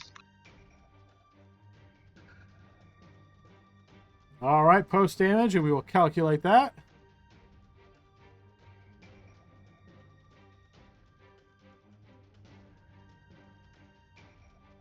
Okay, so max plus what you rolled. You rolled an 11, and your max is going to be 15, so that's going to be 26 points of damage when we applied that. Damn. All right, and then let's see. Roll. Okay, and then the creature's pushed up to 15 feet away and knocked prone. So 5, 10, 15, and knocked prone. All right, and I still have plenty of movement. So I'm going to go pour here. Stop hurting him. And What if whatever happened to him is what happened to me? yeah, so this one here will be non-lethal, I guess, but whatever. Hit him with the blunt side of the hammer. And this one here, yeah, they're all blunt, right? This one here, Adam, I mean, I'm telling you, this is like triple advantage now, right? I mean, not if if such a thing existed, sure, but no. So yeah, that'll hit. Wounding the very friendly though undead bear once again. All right, checking your vision, Tabard. Yeah, okay. Undead people are friendly. Tabard, at the edge of your vision, you notice a strange floating skull in the air. Yeah, and I'm going to tell folks, because I can, Adam, can you go ahead and do my vision to see if I notice anything else? I mean, I see something, but I don't know if it's enough to... Next to that floating skull, you notice some really large, like, tree roots that are there. Could just totally be normal skull-infused tree roots. Yeah. And I'm going to say, no surprise, still more south. All right, Adam, and that is 5, 10, 15, 20, 25, 30. So that's 35. 45. I'm going to say 55 right there. As you step away from the bear, it is going to take an opportunity attack against you. And you manage to evade it easily. Does people see my rolls, by the way? Just want to make sure this visual. Yeah, we're watching. We just didn't want to say anything out loud. Yeah, that's why I waited till I was done with my turn. All right, at the end of your turn, but before Vin's turn, Serena, defense roll, please. Let me check your vision. Defense roll at disadvantage. I literally just hit refresh because I stopped seeing any rolls or anything show up in the chat. So it's still trying to reload. So we can give you a moment. If you want me to roll it for you, of course I can. But if you think you're going to be back within, 10, 15 seconds or so, yeah, no worries. D&D law, right. Where am I there?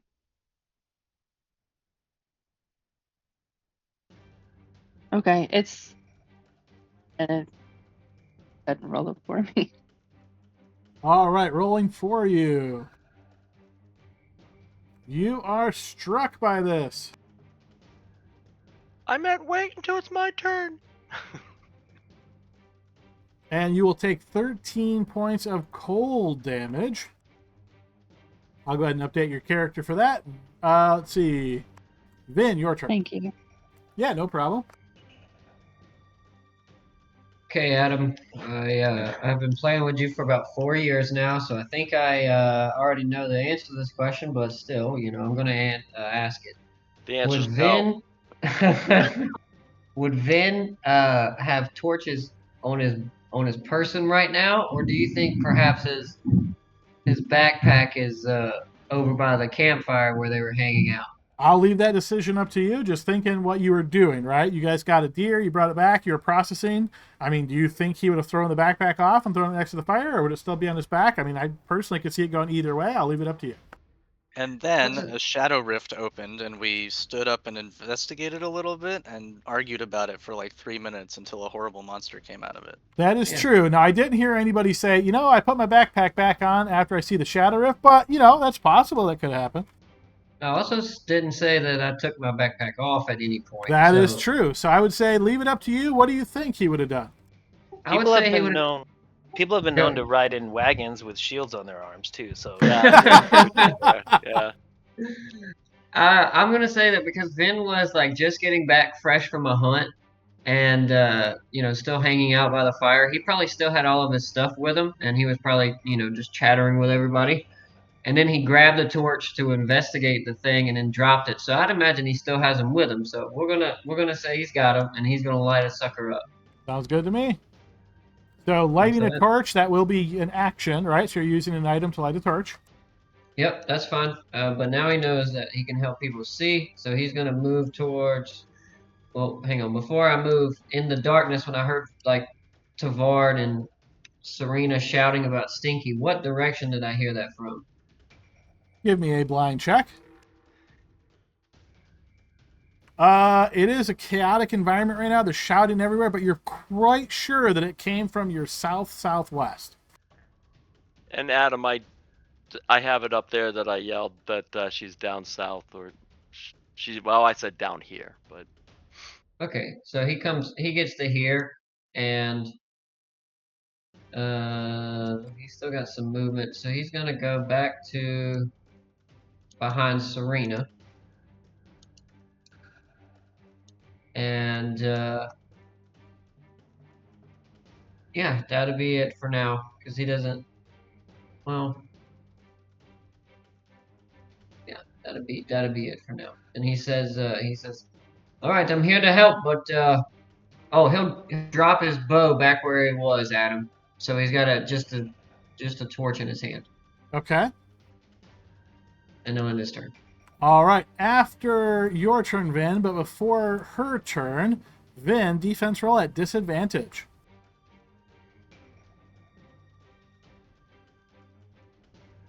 Guess I couldn't see that well.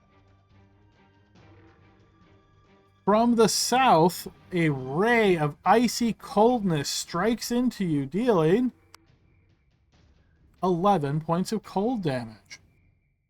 All right, it is her turn. She is not liking this slow at all, so she is going to Give up. she's going to use an action, which you guys don't know what it is, but then she will end her turn. She'll make another save against slow. Please throw me another spell effect roll, Blixel. +1, big money. I'm gonna use with inspiration. Okay, feel free to burn an inspiration. We're going to add 7 to whatever you roll. Oh, I can't do it. It's giving me the syntax error thing. Just throw a d20 then, and we'll add 7 to whatever you roll for that. Okay, so she will fail that save. However, she is then going to burn a legendary resistance because she does not want to be slowed any longer. So the slow will in fact end. Okay, so that's the end of her turn. We got Serena's turn.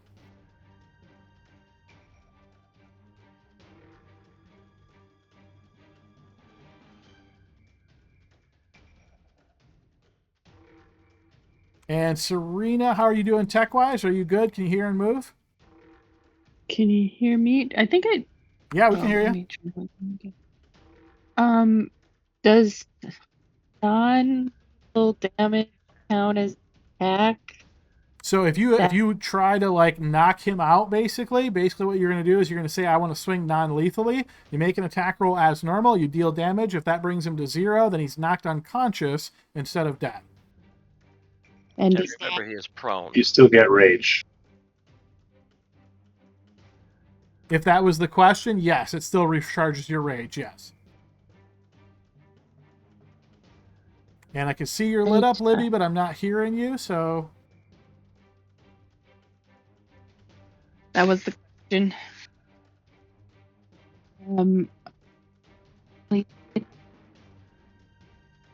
Coming through like Mr. Roboto. You might want to just type in, unless you're making an attack or something, feel free to post attack, assuming you can hear me.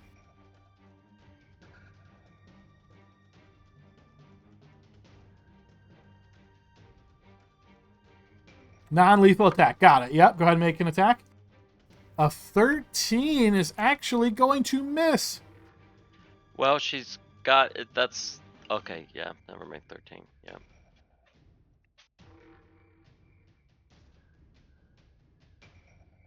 Okay, yep, extra attack non-lethal. Yes, that will be a critical hit, and you're doing this non-lethally, so one moment. What does that do to a zombie? So here's what I'm gonna say: you strike the zombie bear or whatever this might be of Stinky. This should knock out a. Okay, great. Thank you for confirming. This should knock out the bear, but it does not. So it is still active. It is lying on the ground, but its eyes are open, still filled with that red. Or I'm sorry, that purple. I should have said.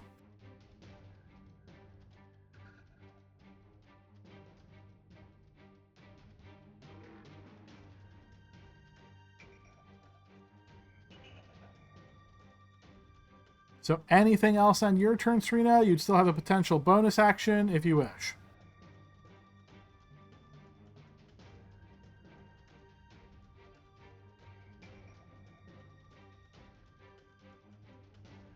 And of course, if that's your end of your turn, you can just go ahead and hit your end turn button.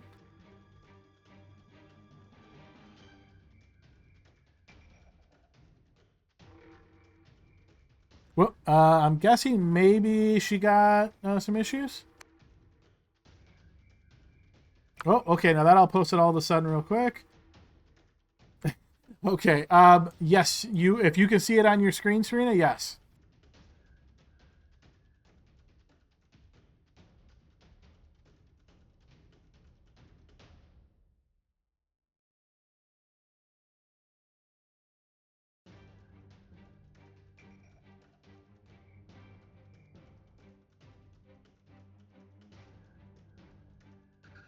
Oh, okay. You can't hear us anymore.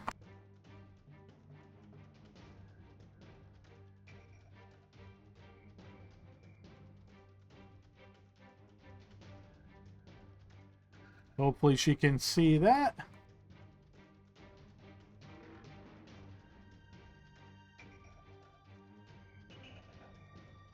All right, Saline, your turn.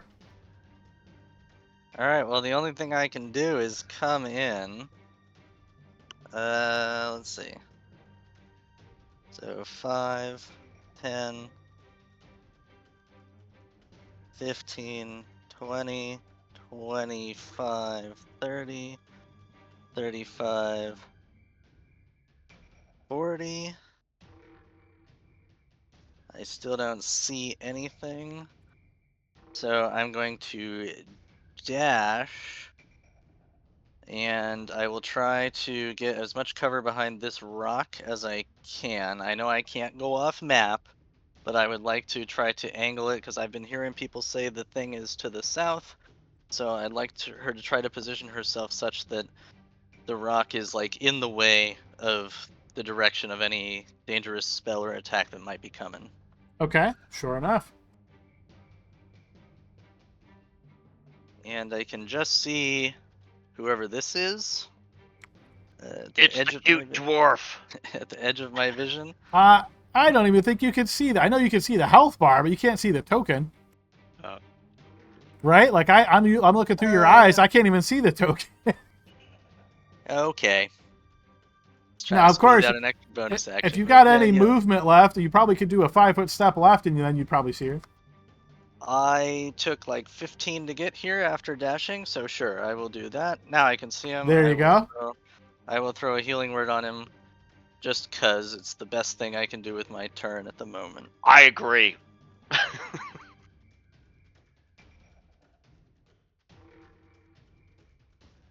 So 6, and then I will go back to the position specified. Okay, yeah. All right, on Undead Stinky's turn, he's going to stand and being right next to Serena. Oh, okay, excellent. Glad to hear that, Serena, because now Stinky's coming to try to eat you. So, as that happens, Stinky is going to try to both bite and claw you, Serena. Give me 2 defense rolls. Stinky, it's okay to be good. Shh, calm down, Steve. Bad bear. The first I can attack, show you how to be a nice undead. the bite will indeed connect against you, Serena, doing 9 piercing and 4 necrotic since you're resistant for a total. Or actually, you're resistant to piercing too because of rage. So 4 and 4, 8 total points of damage. And then he tries to hit you with the claws as well.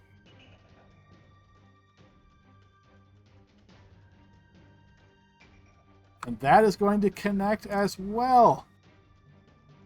And that will be 4 and 3 for a total of 7 more damage against you. Top of the round. But you know what? After that turn, now that she's no longer slowed, has her legendary actions, yes, she is going to cast a spell at you, Serena. Defense roll, please. Come and get me.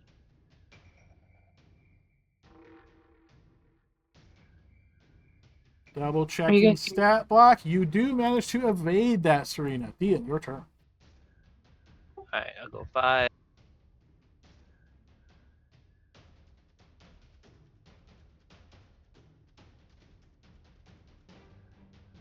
$15 to there.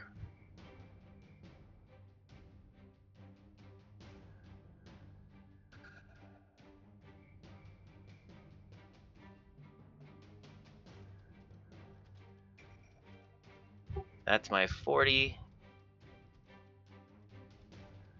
I'm dashing. So I'm at 50 now.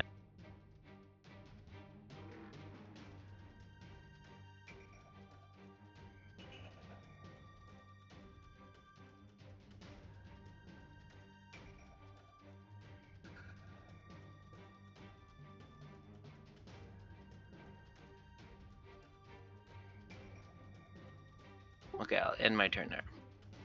Okay, after Dean's turn, but before Blixel's turn.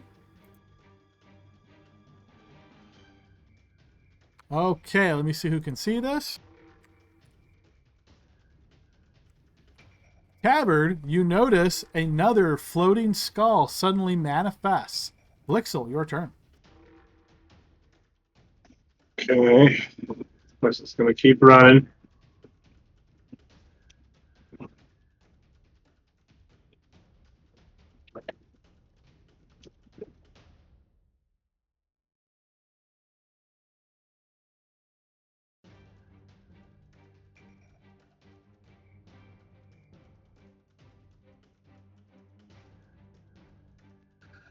Still not seeing anything.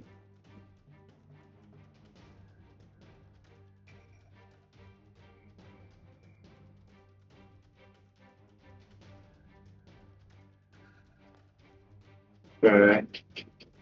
So that's all his movements.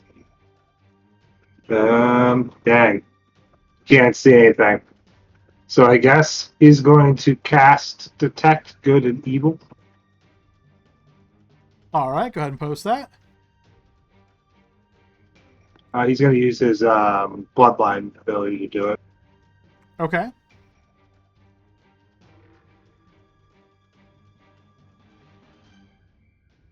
"30 feet of you." Okay, you detect an undead creature here and here. Oh, you can't see that, can you? Let me try to make it where you can actually see my pointer. That might help you. So you detect one here, and you also detect one here. Okay, so Okay. 2 different undead creatures. Okay. So Blitzel will point to the southeast of him. They're over there! And then I guess as a bonus action, since I haven't been able to use these at all, I can't get it near anybody, he will give Tavard Bardic Inspiration. Okay. I'll get him! Punch that And what creature! does yours do? Because I know I don't know if you're a lore bard or whatever. So. No, mine's just the normal. Attack rolls, ability checks, or saving throws. Sounds good. Next 10 minutes. But Yeah, it has gone up to a D8 now. Nice. Yeah, I have a feeling I may use it. Who knows, right? Okay, that's the end of my turn. After Blixel's turn, but before Tavard's turn, Tavard, as you're eyeing your southward direction, you notice a blue ray flashes between the skull that you can see and then something else off to the east, and you see 3 rays of blue all fire straight towards you. Defense roll, please. All right, and all of these are at advantage because I have patient defense. Just one roll, but yes, patient defense, got it. Yes, you see that coming, and you manage to evade it. All right, start of your turn. Your turn. All right. Well, might as well use up my last key point, right? May as well.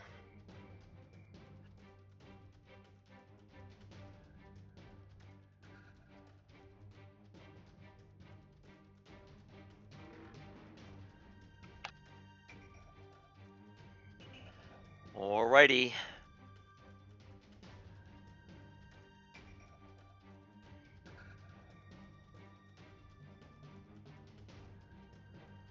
Adam, I'm going to do a measurement here. Okay.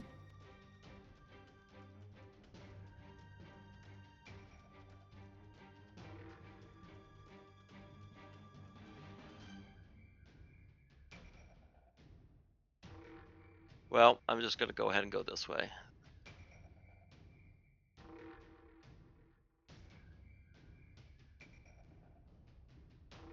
Is that within 5 feet of her? It is, yes. All right. So I'm going to go ahead and smack her twice. All right, go ahead and make your attacks. You will miss on the first swing. You notice as you're swinging, these floating skulls floating around her seem to distract you a bit. Even with that 23, I just want to confirm. Oh, I'm sorry, you did... Okay, no, then that does hit. I forgot you did patient defense with advantage. All right, you strike into her, but you notice it doesn't seem to hurt her. Even though it's magical? Even though it's magical.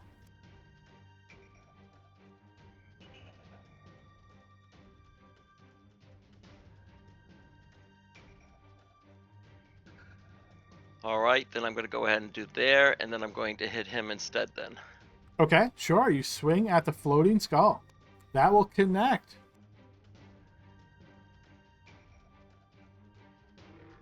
And the floating skull is destroyed. Come to my voice and save my ass.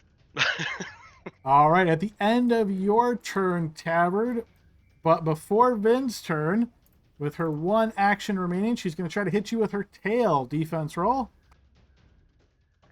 Yes, you managed to evade it, Vin.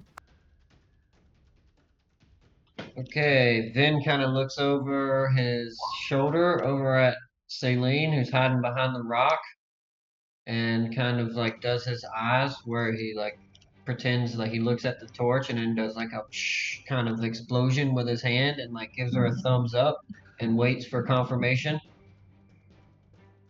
Celine thinks she's picking up what you're putting down. I nod. So he's gonna run in, bringing his light source closer, and while he's running, he's going to see that the bear has attacked his longtime childhood friend. He's actually going to go here, and he's going to stab it in the back and try to save her. So If you're drawing his. if you're trying to get Go the ahead. flank, you need 1 more west. All right, I was here. Hang on. There.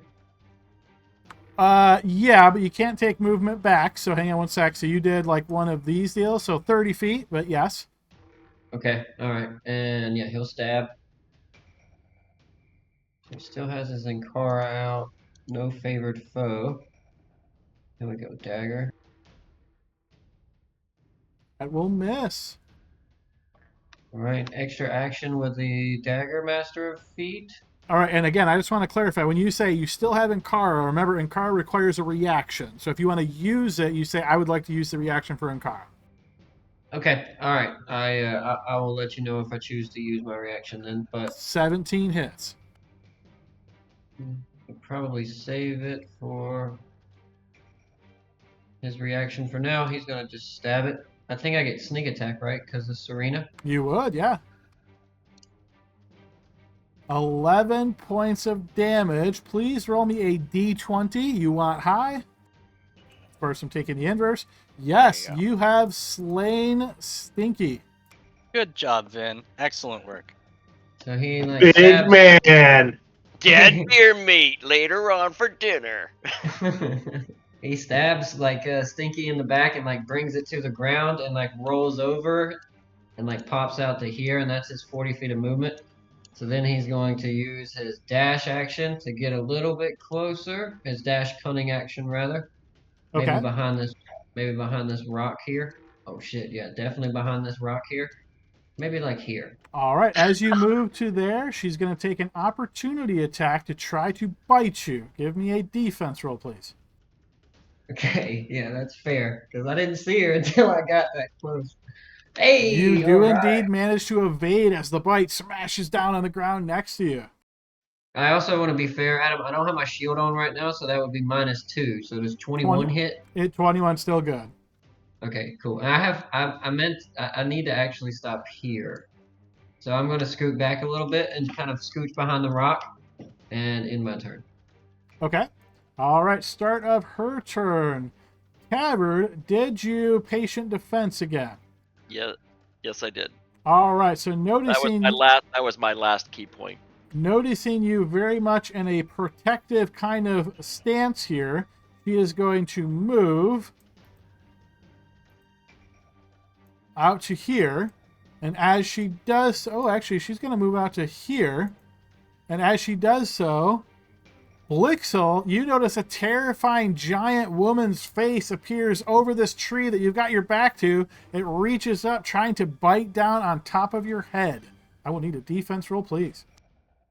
He is going to roll a 1 inverted to a 20. All right, so that will be a fumble, burning your second portent. And Blixel, Nice. please roll me a melee fumble. Thank Do you. I get a opportunity attack because she came within 10 feet of me? I don't know that she left. If you use your sentinel reaction, yes. Okay, I'll swing.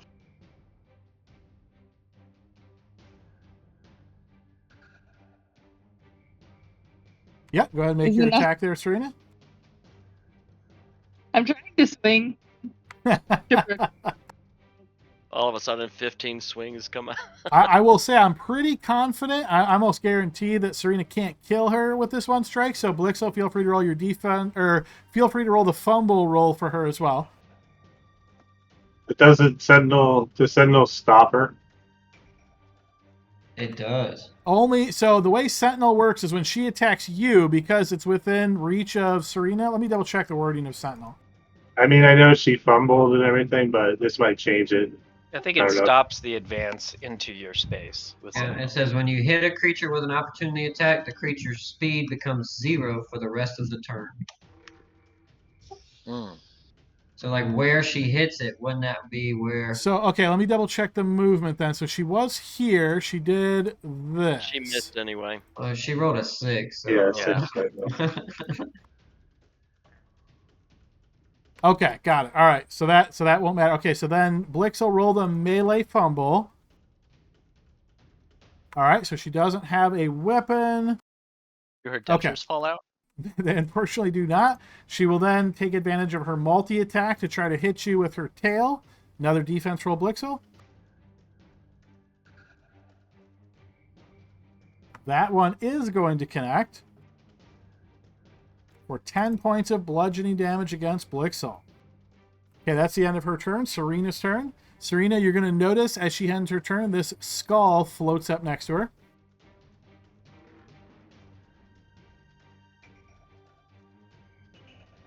Why does she hate Blixel so much? Yeah, I don't know. Alien calls out, "Smash the skull!" What was that D20 for, Blixel? It's for detect good and evil, since I didn't. roll it to the, Concentration. Gotcha, okay. Yeah. So it would be a 10. So I'm going to aim for the skull per my colleague's suggestion. All right, go ahead and make your attack. Yes, that will connect. Dealing 11 points of damage. Wounding the skull.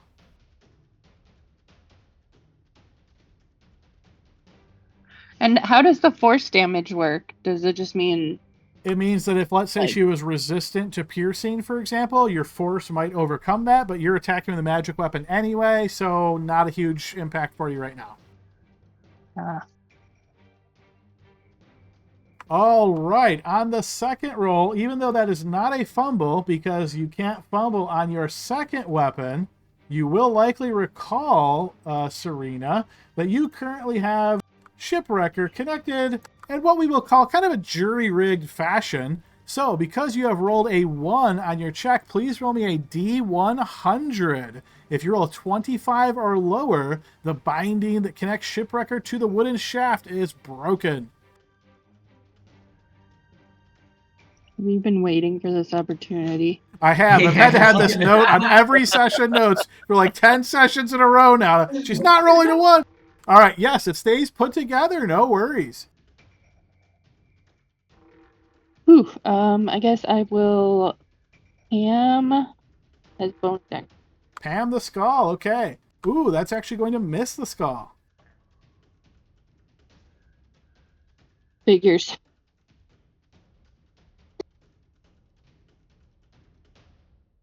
Okay, at the end of Serena's turn, but before Celine's turn, the creature is going to use its legendary action to try to swallow you, Blixel. I'll need a defense roll. Oh man. So it happened last time. I'm going to use the hero point. All right, go ahead and roll it.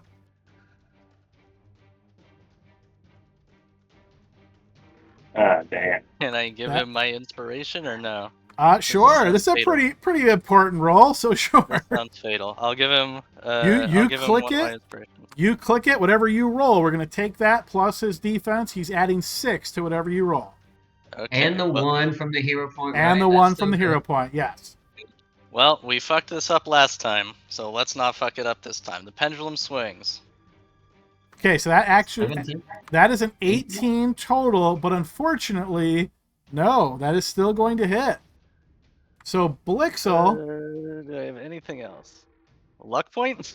Or no? I don't think you can use luck on enemies, can you? Shoot. I could have done something. We've already used an inspiration, so I'll say no more inspirations. Blixel, do you have something you want to use? I could have used telekinetic parry, possibly, but I already rolled, so I don't know how that would work. I think that's one you have to declare ahead of time. Because it says, like, when you're attacked, right? And then you get advantage. Yeah.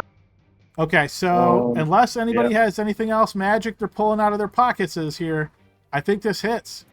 So, Blixel, if this... Can I attack because she's attacking him? No, I double-checked that one, but Sentinel, the third paragraph there, says when a creature within 5 feet of you, and she's actually 10 That's feet what I thought away it was 5 feet. Yeah.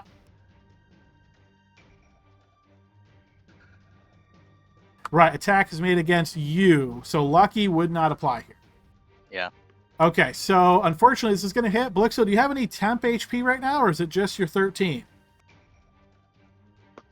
Yeah, it's just the old 13 there. All right, well, you're going to need a very, very bad roll from me here, which I don't think is going to happen, but here it comes.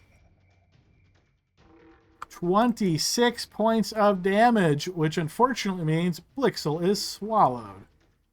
Blixel, we might still have time to save him. Blixel, your world turns dark. Saline, your turn. All right, well, I got one trick up my sleeve.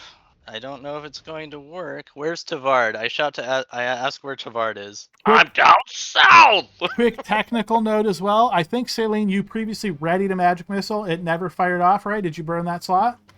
I did not take it off my sheet, but I can do so now. Please burn so, and then continue. All right. Can I hear Tavard shout from where I'm at? I mean, generally, sure. But to know a precise location, I would say no. Well, since he said he was south, and we're gonna try. The only thing I got, hopefully, destroying the skull at the same time will allow us to damage the woman as well. So we're gonna smack our hands together. We're gonna get the bat shit out of our fucking component pouch, and we are going to cast Fireball to hit her and the skull without trying to hit any of my friends. So I think I'm gonna have to center it like here or something. Oh, so you're trying to hit just her? I'm trying to hit her and the skull, but not like Serena or I guess Serena's the only one I can see. Okay. So I'll aim it like if you want to give me the area. Well, I mean, I was going to say, so this one's on Smart AoE, so you could drag it, but yeah, why don't you do that, drag it, and then before you trigger all, I'm gonna move it a little bit, just because of reasons. Let's see. Drag it. What do So you mean? Click your token, go to the macro section, click the cast-fireball option. That'll put a targeting icon on top of your token. You'll then drag the targeting icon out to where you would like the center of the fireball to be. You got it. And let me go ahead and shrink that down, because that is ginormous. Make it a little bit easier for you to put it more precisely where you like. Let me get this down to just... That's probably good, yeah. All right, so that's where you're wanting it to be. Okay, so what I'm going to do... No, I want to hit the skull as well. Okay. So can I move it one more to smack the skull there? Okay, yeah, I would say you can target there, but don't hit trigger all, so that's where you'd like it to be. That's where I would like it to be. Okay, so what I'm going to do is do this. Now go ahead and hit trigger all. Trigger all. Okay, so... All right, so that unfortunately did not target here. Just throw me a spell effect roll, please. Yes. With a +1. That is the... That was not you selected, but I'm going to take that your... was the token. Yeah, that's your roll of a 3, but go ahead and post a new one just so I can see your modifiers. Oops, that's a blind check. My token selected. There you go. All right, so you are adding 7, so 3 plus 7 is 10. So it is going to pass. Go ahead and post damage, and we're going to take half that damage, so 8d8 fire. I believe it already did, or did you want... It hits Stinky. Oh, you're right. I'll take that 30 roll. That's a pretty good roll, so I'll take that. So 15 fire. Okay, so basically what you're going to see is the fire strikes out. It circles all around her, not even touching her, but the skull is incinerated. Yeah, I kind of figured that would happen. That's okay. Then Maybe. I will move back around the rock and take cover. Okay. That will end my turn. All right, I know we're a little bit long in the tooth here, guys, session-wise, but I think we're almost at the end, so as long as everybody's good, we'll just try to finish this off. Yep. Yeah, let's do it. All right, good deal. So at the end of that turn, but before Dean's turn, we got one more legendary action to go. Serena, defense roll, please.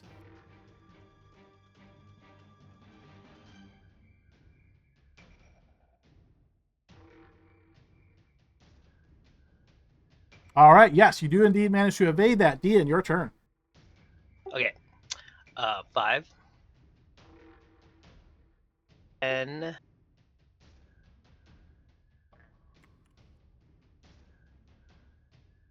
25. I can see her, or I can't see all of her, but I can see her. If you are casting a spell that you need to be able to just see part of her, you would now qualify, yes. Yeah, okay, so I'm going to send Scorching Ray her way. Okay, now keep in mind that is an attack roll, so I'm going to grant her cover. Because you're only seeing part of her based on the light coming from the southeast. Okay, but so she's going to get some cover. But yeah, you can certainly do that.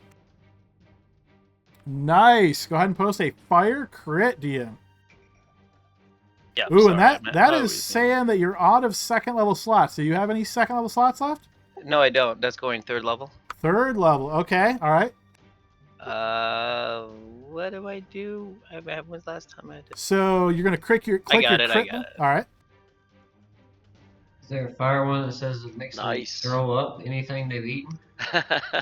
Oh, that's really beneficial for you. Really okay. So, all right. So you posted damage already. So roll twice as many damage dice as normal. So we're going to take that 10. That burns her. Now your next 2 rays are at advantage. And if he's upcasting, does he get more? It's 4 rays instead of 3. Right. That'll hit. Scorching her again. That'll also hit, and that is going to be enough to destroy her. Now, what I will say is she had to use a turn in order to convert Blixel to a zombie. So unfortunately, she didn't get that turn. So as she is destroyed, and you can see her sort of whisk away, you will notice the dying body of Blixel suddenly appears where she was.